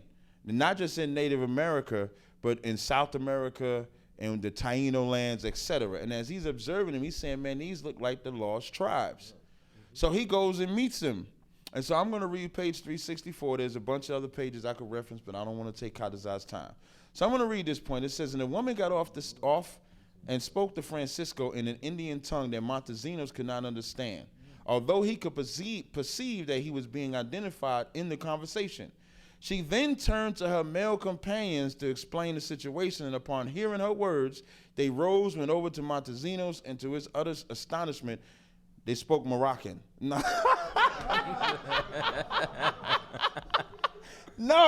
hell no. To the utter astonishment, they said, Shema Yasha'Allah Yahweh Allahayanawa Yahweh Akkad, which being translated means, Hear, O Israel, the Lord our God, the Lord is one. They have recited in Hebrew the fundamental credo of what they call it Judaism. A brief conversation ensued in their common ancestral tongue, according to Montezinos. They told him that they were of themselves of the tribe of Reuben. Very specific. Not like these guys where they want the Berbers, the damn Akhenaten and all of them to be Moors. He said they themselves was of the tribe of Reuben, and that the tribe of Joseph lived on an island nearby. That's right. Body bag. Well, you got the floor. The tribe of Joseph, you understand, and the islands nearby. What would the islands nearby be? That would be the Caribbean. Well, who was in the Caribbean? Well, we know that the Tainos were in the Caribbean. Well, let's just see something that we got here. This is a letter, you understand, that was written by a conquistador who went and he studied the Indians. And it said, Los Indios de las Indias Islas son Hebreos. This means the Indians of the islands are Hebrews. Well, these are the same islands that they were talking that the sons of Joseph lived on. Well, I'm going to read this translated in English. I'm going to read a couple of things here. It says, it is not improbable that the Jews who were driven from Nineveh by Salamanzar wandered into uninhabited regions. According to Herrera, the Indians cherished that the tradition that the Yucatan had been settled by tribes of the Orient, meaning what? The East. Let's take it a step further.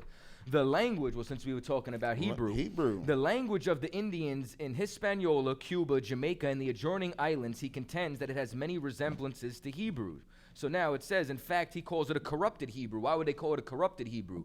For the same reason they try to say the Lashon Kodash is corrupted, because we weren't speaking a bastardized language. We were speaking the original tongue. Well, let's take it a step further. Their rites and ceremonies, as well as their language, from the main arguments favor this theory of descent that they are the Jews. Circumcision prevailed among the Indians. They often bathed in rivers and streams. They refrained from touching the dead and from tasting blood. They had definite feast days. Marriage with sister-in-laws was permitted if they were childless widows. I don't know if you know, we're talking about law in Deuteronomy and Leviticus right now. They also sacrificed first fruits on high mountains and under shady trees. They had temples and carried a holy ark before them in a time of war. So now, this is Christopher Columbus and the participation of the Jews in Spanish and Portuguese discoveries. Well, that's what one of the conquistadors discovered. Let's take it a step further. This is the 10 Tribes of Israel by Timothy R. Jenkins. Well, since we're talking a little bit about language, I got a couple of things to add. It says the Reverend W.M. Smith, a Presbyterian minister along the Indians, who has finished a translation of the New Testament in the Mohegan language. Now I'm talking about North America. We talked about the Caribbean. We talked about Central America. Well, let's take it a step further. Go ahead, so brother. now, the water, sir. Preach. It says, at length it struck me that it was cast in the Hebrew mold, and I made this one I will show you. It says it was printed on a large sheet, and any Hebrew scholar would recognize the suffixes and affixes of the Hebrew Bible. At the time the writer heard this, Mr. Smith was in Albany superintending the publication of the Mohegan Testament. He tried to translate the New Testament from English into Mohegan, and then because he was a Hebrew scholar, he realized the Mohegans were speaking Hebrew. So now it says several years before that, the writer of this article had seen a grammar of the Chilean language. Chile, you understand? We're talking about South America. We're talking about North America. We're talking about the Caribbean islands. We're talking about all the Aborigines, the Indians, Los Indios. You understand? So it says the grammar of the Chilean language and the verb was cast in Hebrew mold. No Hebrew scholar could doubt this. It may be said that Chile is in South America, very true, but let it be remembered on our side that the Hebrew, hold on one second. It said that Hebrew immigrants had been in America 500 years before Christ. And of course, the Mexicans are descendants of the Hebrews. Let it be true that the Chileans are. Ooh, this is a whole group of Indians. Of the who? Of the The Mexicans. Moors? Oh, no, not the Moors. They said the Hebrews. Let's take it a step further. So now it says the Mohegan language was spoken by all the various tribes of New England. Many of the tribes had a different dialect, but the language was radically the same. Guess what? We speak a little bit of a dialect too. I say Thowata. Captain Mashak is going to say Towata. You understand? Shit, Same shit. Let's take it a step further. The language of the Delawares in Pennsylvania, of the Penobaks, on Nova Scotia, that's Canada.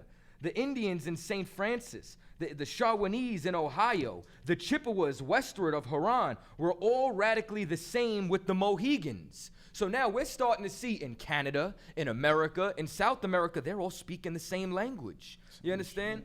And that's because more is like saying you're black. It's like saying you're swarthy. It's like saying dark skin. And that's why earlier you said, well, some of the people in Arabia and they're Moors and Tibet and this and that. Why? Because Arabs could have been Moors.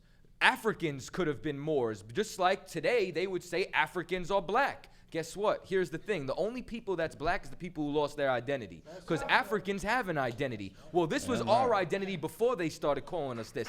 It's nothing new. Listen, we knew we were Israelites in the Bible. Guess what they called us in the Bible? Niger in Acts 13:1. That's right. You understand? There was Hebrew found everywhere. Matter of fact, right here it says the Hebrew letters engraved in the top rock at Ticonderoga, the sheens found in Georgia, the inscriptions on the shekel are evidence of those that were taken by Shalmaneser in the reign of Hosea. There's non-stop archaeology. How much time I got left? 2 minutes. Well, let's take it a step further.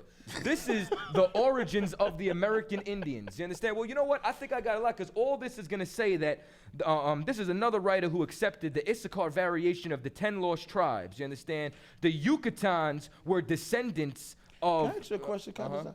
Where's the oldest known 10 Commandments? Oh, I believe New Mexico. They mentioned New Mexico earlier. You mean the Los Lunas stone? Los Lunas oh, stone. okay. Yeah, I thought so. You understand? So now it says that Mexicans were originally of the 10 tribes captured by Salmanasar and the family of Issachar, whom the Indians recognized as their special ancestor. Well, we just went all over. Let's take it a step further. What about Negroes in America? What about them? I want all of y'all to take a look at this. This is known as the Judea-Capticon. Cap, would you mind putting this in the camera? I sure will. Hey, the water, I appreciate in the camera right You know there. what Judea-Capta means? Judea-Capta, let me tell you something. Judea-Capta means Jerusalem captured. Well, when was Jerusalem captured? Let's find out. Well, in the year, hold on, General Pompey captured Jerusalem in 70 AD. Right. When was that coin minted? Oh, you mean 70 AD? 70 AD. 70 AD, Jerusalem. Wow. Well, let's see something here. Titus put an end to the Jewish state with great slaughter. During the period of military governors, that's an archaeological artifact there, of Palestine, many outrageous atrocities were committed. During the period from Pompey to Julius, it has been estimated that over 1 million Jews fled into Africa. Jews fled into Africa, fleeing Roman persecution and slavery. The slave markets were full of black Jews. Why? Because the people who were brought here on cargo slave ships are not Moors. You know what they are? They are Jews. They are Israelites. Just like the Chileans, just like the Indians of the Yucatan, just like us all over in Puerto Rico, all the Caribbean, from if you want it, from Nova Scotia all the way on down to the bottom of Chile. You understand? You want to say anything? How much time we got left? 7 seconds. The white man is the devil.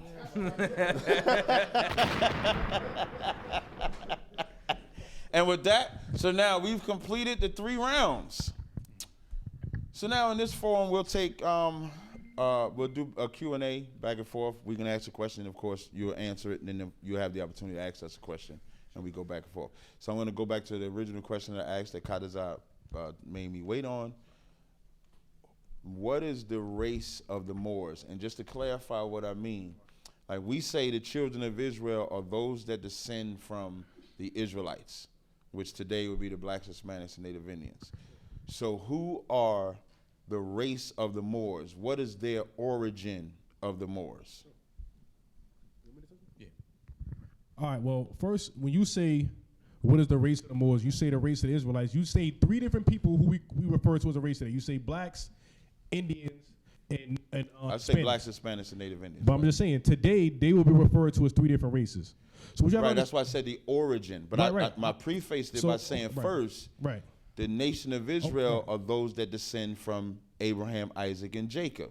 No sweat. So I'm asking you for the origin, not what we became. That's why I said who later Right. became. So I'm asking you, the Moors in their original state, what were they? No sweat. So as we read in the beginning of the debate, we read in the Moorish Quran, chapter 47, verse 9, where it talks about how people who misname a black, Negro, and colored come from the Canaanite nation, the Holy Land of Canaan. But when you read further in the Moorish Quran, it was surrounding tribes. So you had the Canaanites, the Moabites, the Hittites, the Amorites, the same groups of people that were expelled out of the land by Joshua that received permission from the pharaohs of Egypt. Let me just finish. Received permission from the pharaohs of Egypt to inhabit North and Western Africa. These are the people you refer to as the Moors. So they're ancient names. So Canaanites, Moabites, Girgashites, Amorites, Exactly. Hittites. And later those on, are all Moors. and Those later- five. yeah, well, just to I just add want to on- walk with you. I'll let you continue. Sure. That's kind of, I mean, it's yes or no? Yes. So those five nations are Moors. Hittites, Amorites, Moabites, Canaanites. Girgashites. Sure, etc. Okay. And later on, because see, you quote scripture, but history continued. The Israelites were expelled out of the land of Israel. Where did they go? They went into Asia and they went into Africa, and later on became part of the Moorish Empire. So they too are Moors. So when y'all debating against us and saying Israel this, Israel that in the Americas, we're not against that. We said Israelites were in the Americas too, but they weren't the only groups of people that were in the Americas, and they were absorbed into the Moorish Empire. Okay, so As you can see on our left shoulder, our patch right here, no, I'm sorry. your shit fucked up. Right shoulder, excuse me. Right shoulder. It's not messed up. If I'm you see, just teasing if you see the brother. right shoulder, you see a 6-pointed star. Right. This is an actual historical flag of the Kingdom of Morocco, because Israelites were also a part of the Moorish Empire, so Israelites too. But in terms of race is a social construct. It's non-existent. It's not a real thing. In ancient times, people didn't disseminate people based on race. They was based on their nationality, their tribal lineage. Okay, so when I said to you what were their origin, that's what I was talking about, Right. their tribal origin. And you Right. gave me 5 nations. Right. You said the Canaanites, the Moabites, the Hittites, the Amorites, and the Girgashites. So where from their records are they called Moors? Okay, From their so- records. Because Moabites, that's not a Moor either, right? And just so you know, when you tell me stuff like we were a part of the Moorish Empire, that's no different than telling me we're part of the American Empire. Sure. I'm not going to disagree with that. Okay. But I'm not American by nationality. Paul, when he was met with the Roman guard, he said, "Does thou speak Greek?" He said, "Yes, I am a Roman by citizenship."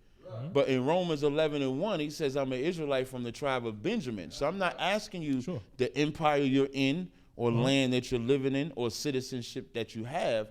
I'm asking about the origin. So really, you would have to show me when did them 5 become 5?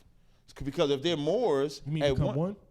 No, Did no. 5 When become did when did those 5 nations become them 5 nations? Because if you're saying they are all Moors, show me when they were all 5 of those nations were called Moors at one time in history. No sweat. So Don't Let me use help- my. let me Don't help- try let to me- use yeah, my. don't Don't try to use my shit, let me help you man. out. Let me help you out of your confusion, brother.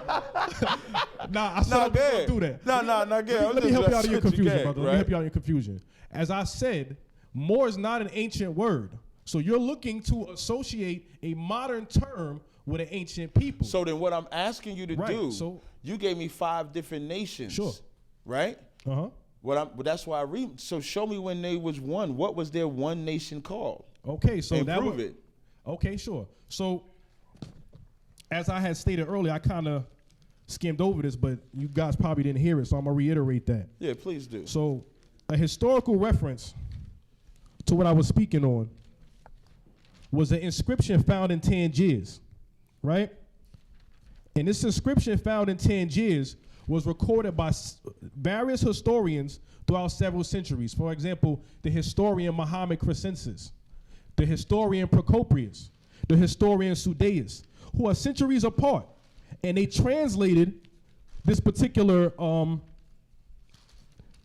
inscription. It was a Canaanite Phoenician inscription. And it's recorded in the complete works of Flavius Josephus, Antiquities of the Jews, Book 5. Right? And if you look at the 9th footnote for chapter 1, it talks about Procopius Sudeus and an earlier author, Muhammad Crescensis, Mariba Carina, who was contemporary to Alexander the Great. All mention a famous inscription at Tangiers in North Africa concerning the Canaanites who were driven out by Joshua, son of Nun. The inscription states, one of the translations says, "We are they who fled from before the face of Joshua the robber, son of Nun." Now, some of the nations that I named, those 5 nations. Wait, hold on. No, we get callers sometime. Sis, you gotta hold on 1 second, caller. So some of the 5 nations. Go ahead. Mute the other ones too. No, we good, King. Appreciate you. So some of the 5 nations that you mentioned, that I had mentioned, were, according to the scripture, in the book of Joshua, expelled out of that land. Am I correct? My question ain't about whether they was expelled from that land because I want you to walk with me. I just want to make sure I'm correct. Yes. Okay. So these groups of people went into North Africa and formed themselves. Matter of fact, can I get that Moorish Quran? Because it states right here in the history in the Moorish Quran, which corroborates with modern history, it states at the bottom of page 3, the industrious acts of the Muslims of Northwest and Southwest Africa. These are the Moabites, Hamathites, Canaanites, who were driven out of the land of Canaan by Joshua and received permission from the pharaohs of Egypt to settle in that portion of Egypt. In later years, they formed themselves kingdoms. These kingdoms are called this day Morocco, Algiers, Tunis, Tripoli, etc. So these particular kingdoms all fell under the Moorish Empire. The Moorish Empire spanned from South Asia, North Africa, portions of Europe, like southern France, Portugal, Spain, etc., and spread even across unto the Americas. So now here's where we have a problem. Okay. The reason why we have a problem is you say Canaanites and Moabites. I'm going to just use them two for one difference. Moabites come from a Shemitic stock. Those are Lot's children. Right. Canaanites come from a Hamitic stock. Those are Ham's children. Do you consider So how could they both be Moors by nationality, by origin? No problem. I'm not talking about, like, let's say if y'all 3 and us 3, the 6 of us, we create a coalition, call ourselves the real niggas. And then a whole bunch of other cats join us. And we become a nation of real niggas. And we go out and kill everything moving. We take America back. And if you ain't a real nigga, you ain't us. Just imagine that. And then it go down in history. And January 5th, 2018, that's when the real niggas came about. But we wasn't all the same. You follow what I'm saying? Right. So you can show me how those 5 nations can become Moors. I'm not arguing that. But what I'm saying to you is, from a biblical narrative, the Moabites come from Lot's bloodline. Sure. Canaanites come from Ham's bloodline. So if you're telling me that they're Moors, they can't be. All right. So because that's different nationalities that you're trying to join together. And I'm only using 2 out of the 5 that you gave. Right. Living in the land don't make you the same. Chinese man in Africa right now, ask the Africans if they the same. Sure. They not. Okay, so again. Body bag. I like the little bomb sound effects and the claps. But I'll give you a bomb if you get one. Now check this out, King. The best thing you said was no sweat tonight. All right, no sweat. Check this out, King. Right? Say. See, he dropped the bomb. Let's just say, right? Today, in 2019, I have a child with a European woman, right? Right?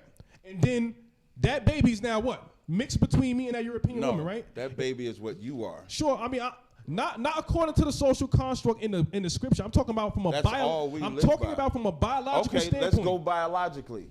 All you got to do is research the white man's science since we're going to go biologically. Right. And you get the same chromosomes from the male and the female when it comes to making a child. Right. But in what determines his nationality comes from the father. Nationality is a social construct, brother. It's not biological. When I'm saying nationality, what makes it what it is, like how you say you dealt with a European. So you black, that's European. What makes it European or black is based on what the male is. The same. That's science. It's a mixture of two different people. Now God said that shit thousands of years ago. I'm just saying, 23 chromosomes from one parent, 23 chromosomes from another parent, right? So if the European mother has a disease like sickle cell anemia, right? I'm not saying and I don't have that in my ancestry, she could pass it on to the child. But I'm not saying they can't inherit traits. We talking about what you are. No, I understand, but just check this out.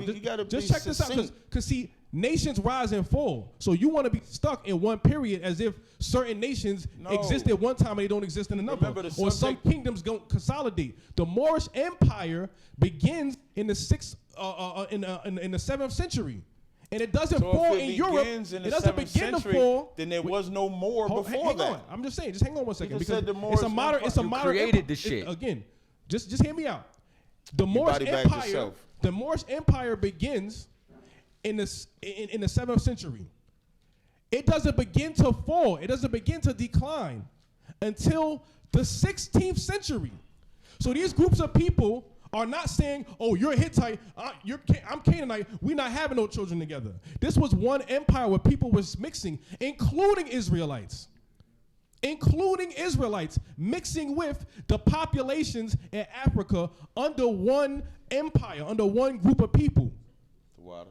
So to say that they're a distinct group of people, I'm holding an iPhone. So what we're saying is homogeneous versus heterogeneous. A group of people who do not mix versus a group of people who do mix. So in the ancient times, there were separate nations.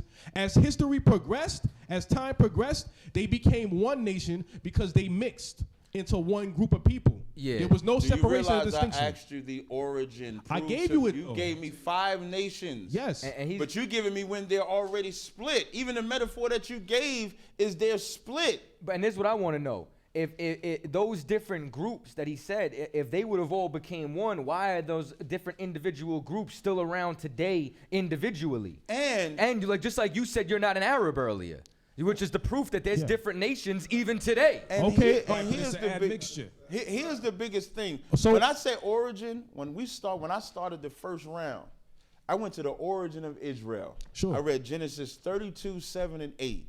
Sure. It said your name will no longer be Jacob, is going to be Israel. So from that point, anybody that says they're Israelites say they descend from that. So if you're saying we're Moors, where's the first Moor? So we're going to ignore the centuries of rule from Alexander the Greek all the way to the Roman Empire when the Israelites were being ruled under this group of people. We're going to ignore all the history after that. We're not going to take none of that into account. And we're only going to talk about the origin. Not only am I going to acknowledge that, I'm going to acknowledge we went through 430 years of slavery in Egypt. And y'all lineage is pure?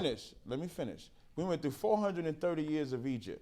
We went through the Assyrian captivity. Sure. We went through Greek and Roman captivity. Mm-hmm. And all throughout that captivity, until we lost our inheritance and lost our identity, we call ourselves Israelites all throughout. We didn't call ourselves nothing else.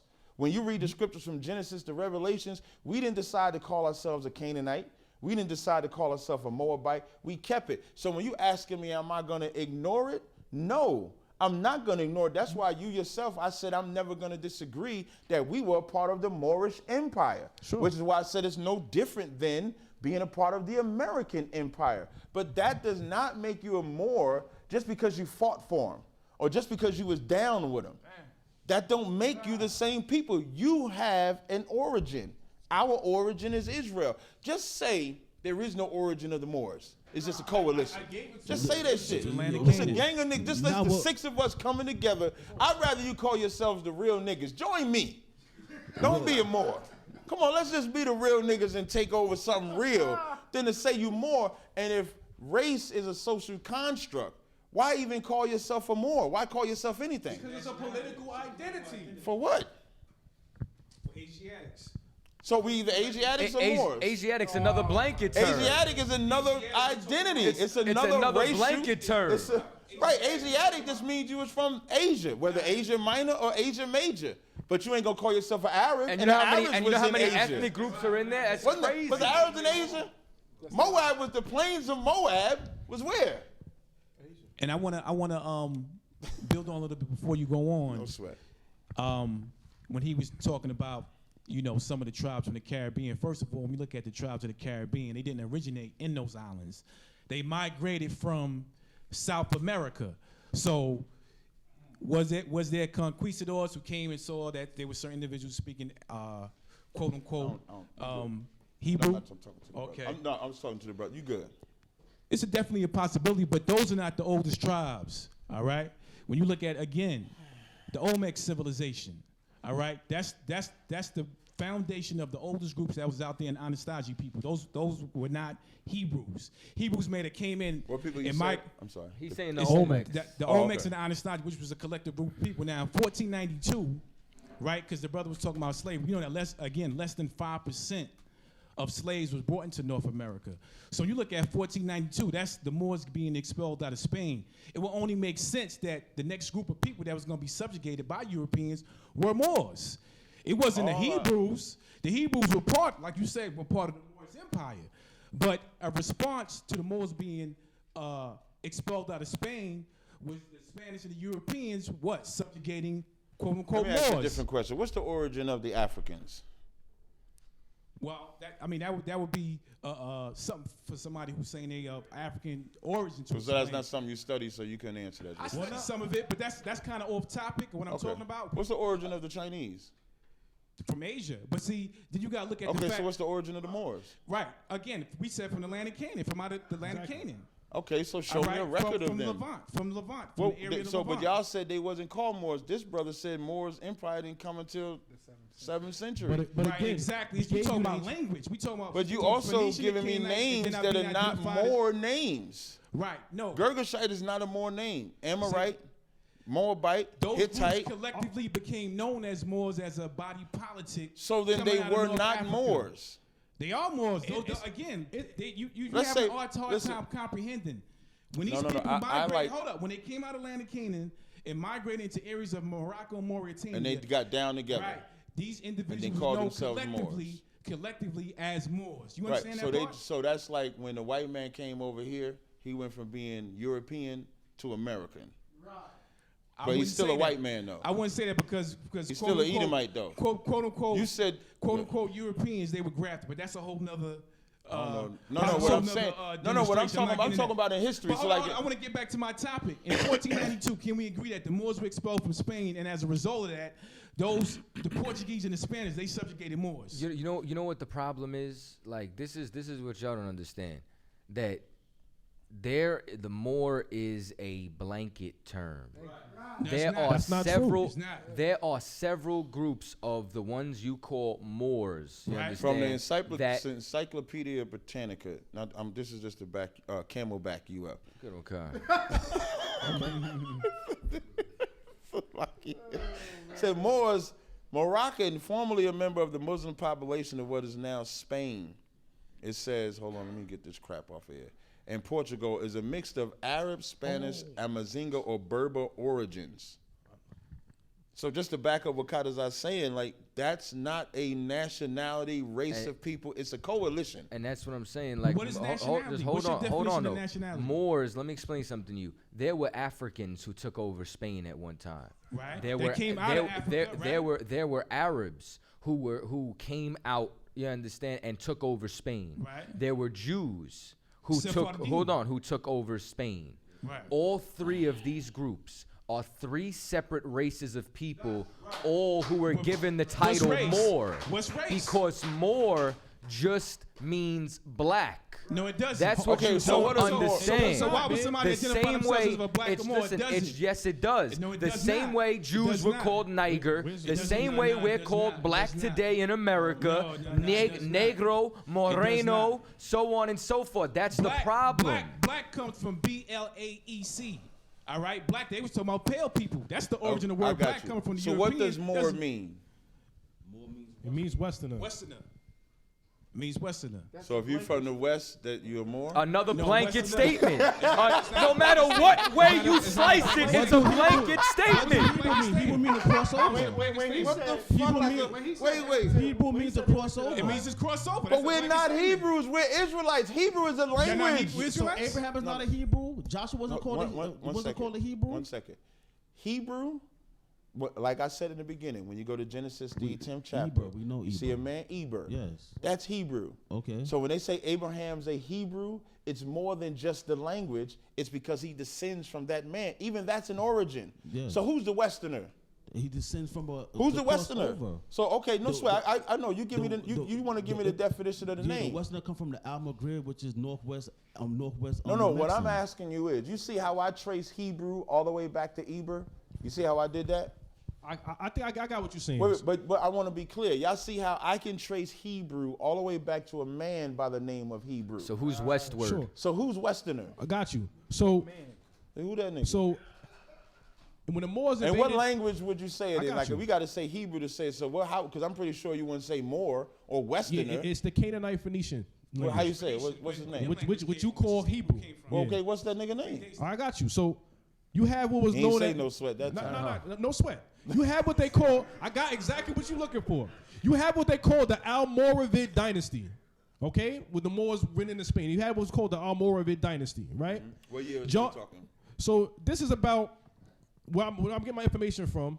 Is an emir named Yahasha of Morocco who visited Mecca in 1048 Christian era. And this is written by John G. Jackson. He was quoting this thing, and it says, John G. Jackson tells us how the emir Yahya of Morocco visited Mecca in 1048 Christian era and met the religious reformer Yassin. The emir persuaded Yassin to return to Moorish dominions in the Senegal River region of West Africa, and his presence sparked an Islamic revival. The movement which these two men spawned initially called its disciples Morabites. That title later evolved into Almoravids, which is often translated as champions of the faith. So when you study the history of the term Morabite, and you study the history of Almoravids, Morabits. Okay, no it comes from the term Moabite. So the Moabites, and when the Moors went into Spain, here's a picture of the Moabites, which is another variation of the word. You can see these dark brothers in turbans, right? So when the Moors went into Spain, according to the Spaniards' chronicles, they referred to the Almoravid king as the king of the Moabites. So there is your ancient connection to this modern group named as Moors. There go to no sweat. Okay, so now let's go with that one, right? Sure. So then the Moabites still couldn't be Canaanites and Hittites and Amorites and Girgashites. So you're saying y'all come from Moab, right? I already explained to you how all of these groups became No, I one. got you. I just want to be clear. So you put out that information, so we come from Moab is what your perspective would be, right? There was different groups of Moors. But based on what he said we're Moabites. No, that's another group of Moors. That's us Moabites. Okay, so we come from Moabites then, right? No, listen, they're Israelite Moors, they're Cushite Moors. The Moors have subgroups. When you read the Moorish Quran, he talks about. Yeah, I rock with you on that. Let me tell you something. You got Methodists. You got Jehovah's Witnesses. Yeah, but you got Baptists. But that's not a political status. That's not a nationality. Okay, a Baptist is no different than a Moor. It's just what you're affiliating with is not your nationality. You can have a white Moor. A white man can be a Moor. A European can be a Moor. An Arab can be a Moor. A Chinese can be a Moor. An Israelite can be a Moor. An African can be a Moor. Anybody can be a Moor. Anybody cannot be a Moor. Why can't they be a Moor? All right, look at it Just like tell me this. why they can't. Okay, so hold on. Just to address I just want to know your why point. they can't be a Moor. I'll tell you why, but just hang on 1 second. Let's slow down.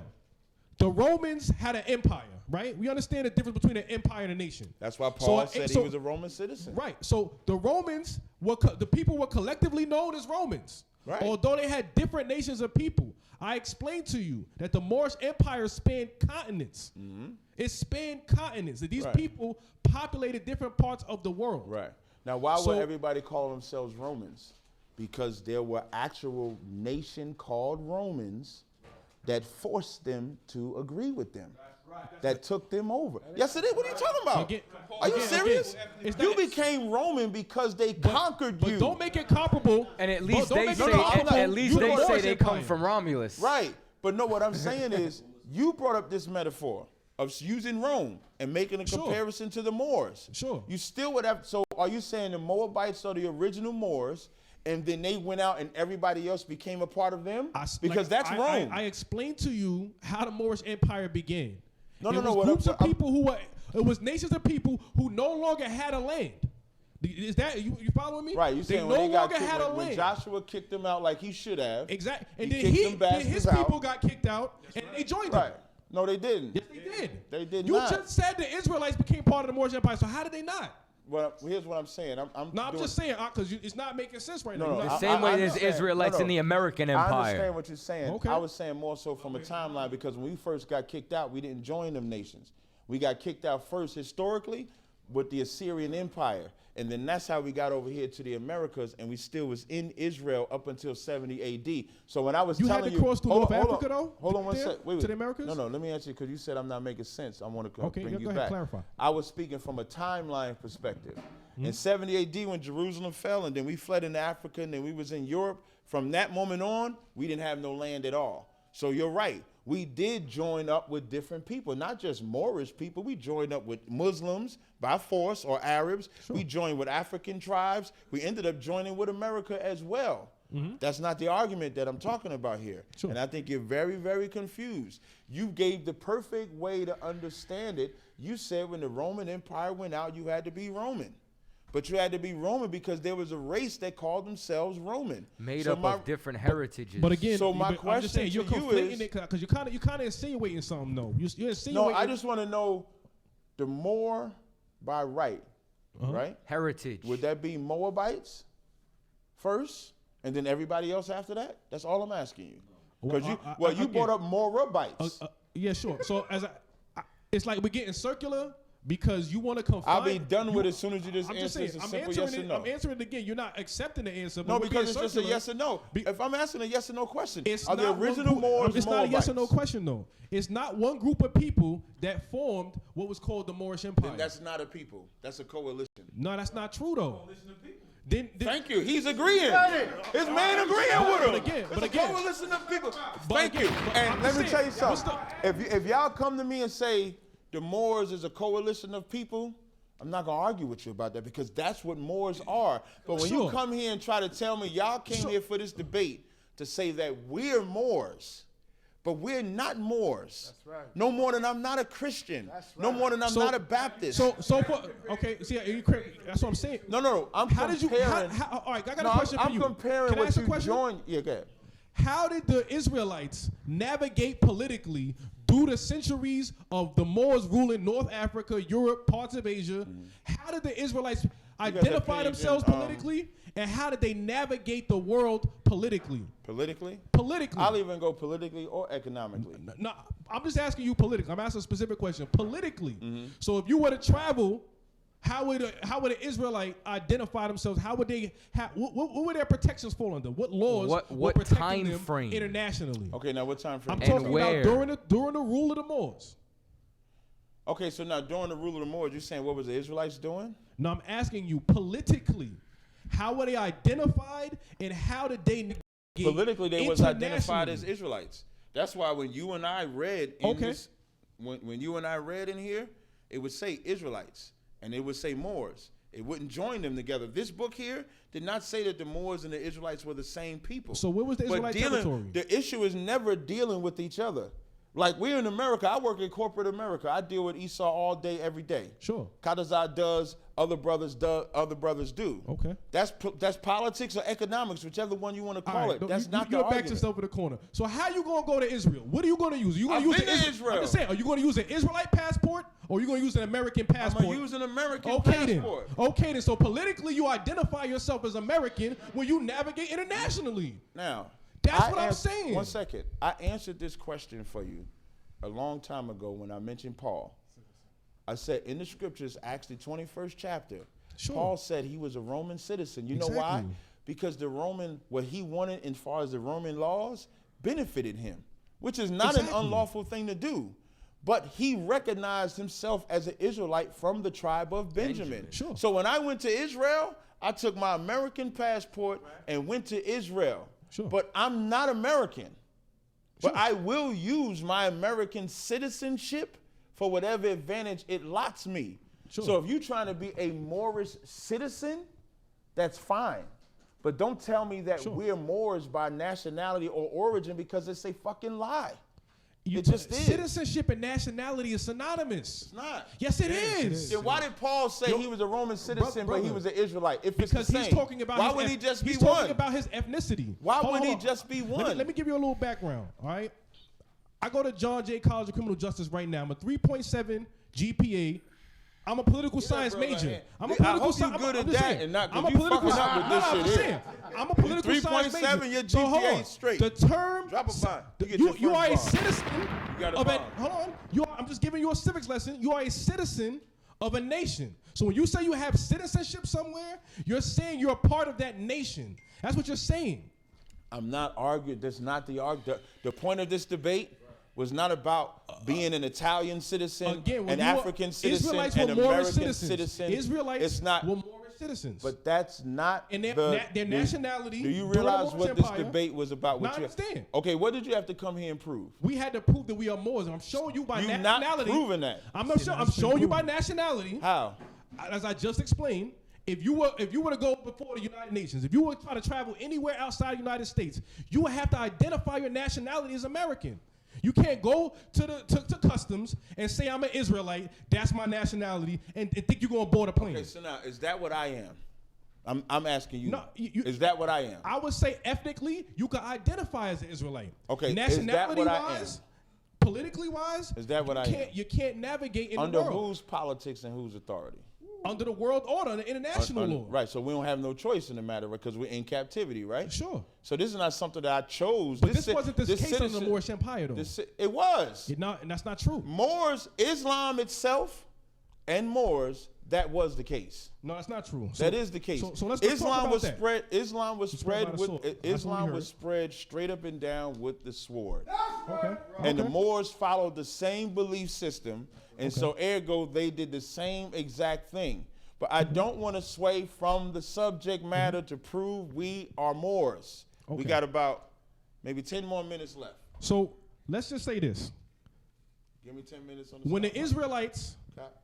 the Israelites, they were under the matter of fact, can I get that Moorish Quran real quick? We're just gonna look at chapter 45 real quick because the one. Oh my God. Give me at least give me Muhammad. Mind you. So it says. Give me Muhammad shit. Farrakhan don't even quote that bullshit. Actually, I'm just gonna paraphrase this in the interest of time. You bet. So that's better. the Israelites were under according to our lessons, it states. According to our lessons, it states the Israelites were under the iron hand oppression of the pale-skinned nations of Europe until Muhammad I came upon the scene. So it wasn't Jesus that liberated the Israelite people under the iron hand oppression of the pale-skinned nations of Europe. Did he not hear earlier about how Muhammad oppressed the Jews? Sure. That's your claim. That's not a claim. That's historical fact. No. That's not a historical fact. It is historical I'm just saying. fact. Y'all presented y'all claim. Islam was spread with the sword. So can I present the counter argument to you saying presented about a sword? All right. So. And forced us to worship a rock. That's not true. That's not true. Because even in the Quran itself, it's not. Islam was not a compulsory religion. You don't have to convert. During the Moorish Empire, as I stated earlier, people were allowed to keep their religion. Jihad. How could you be a Jew in the Moorish Empire if you were forced to be a Muslim? You couldn't. You could not observe your faith. But under the Moorish Empire, you were permitted to observe your faith, albeit you had to pay a tax. For non-believers or non-Muslims, they had to pay a tax. But those who were convert to Islam no longer had to pay a tax. What do you mean? What if you didn't pay a tax anywhere? No. If you didn't, you said if you didn't want to be a Muslim, you had to pay a tax to keep your faith, right? Exactly. So in land controlled by the Moors. What if you did not pay that tax for your belief? What would happen? What if people were living in? What if the people were living in the land of Israel and they refuse? Hold on, wait. What if people lived in the land of Israel and they refused to pay a tax? What would happen? There is no tax that you pay for your belief in our land. No, I'm just saying. Let's just say any tax. A foreigner. Did you hear what I just said? I heard if you come into the land of I'm not Israel asking about under religious our tax. rule, you serve the Most High. And did you have to pay tributaries? Or matter of fact, Yes, so but we're not talking. Israelites don't allow religious freedom, but the Moors did. No, The Christians didn't. We don't. The We don't allow Christians religious didn't. freedom. Y'all don't allow Israelites religious didn't, freedom, but the though. Moors did. The Moors don't allow religious they did. freedom. You said you had to pay a tax. That's not freedom. It would be free. Again, you could observe your faith however you want. But you had to pay a tax. Yes, you did. Okay. So But what if you did what not nation don't pay, collect tax? If you, Tell me a nation that listen, don't. I ain't talking about taxes like when you work a job and they take your tax. You was very specific. All right, you want to argue just said the unjust taxes? It's whatever. I'm just telling you historically. I'm not talking happened. about taxes. You said you had to pay a tax to do your religion if it was not Islam, right? Which was so less what of a tax happened than if the you Romans? didn't pay that tax? Which was less than the Why Romans. won't you answer the question? Again, Why won't you answer? You go to prison. You will be subject to punishment. Exactly. Okay then. So you were forced. Exactly. It's something that you forced to do, whether you could pay for it or whether you don't. They were just nicer. They were just nicer. The Romans were crucifying people. They were forcing them to be Christians. Right. You didn't have a religious choice.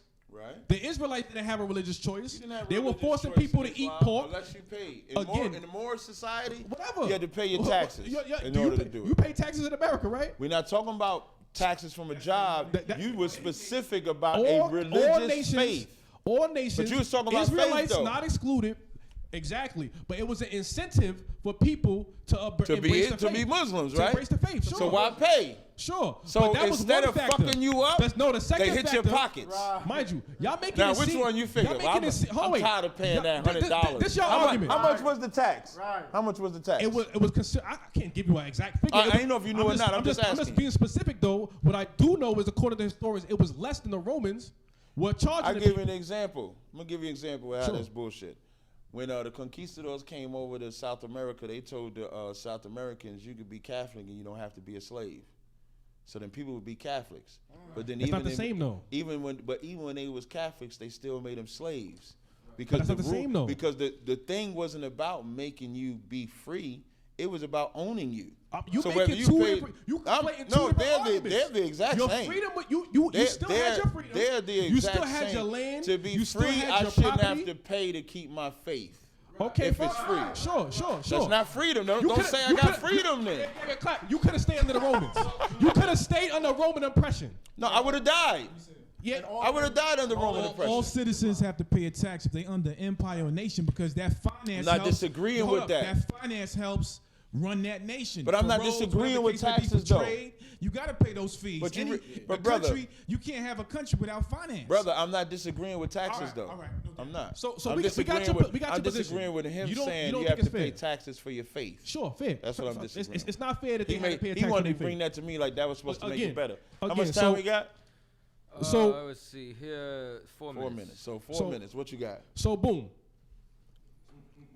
The Muslims took the delta from the Byzantine Romans and in 200 years of rule. The capital was set up in Alexandria, Egypt to maintain control. So since the 4th century BCE, Europeans controlled that area. 300 years from the falling of Alexander the Greek from 332 BCE, and it was brought under Roman control under 30 BCE.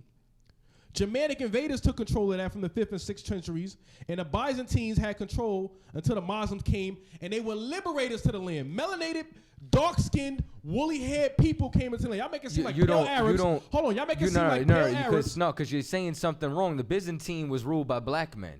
Right. That's what you don't comprehend. For the interest of time, we're not even gonna argue that. Whatever.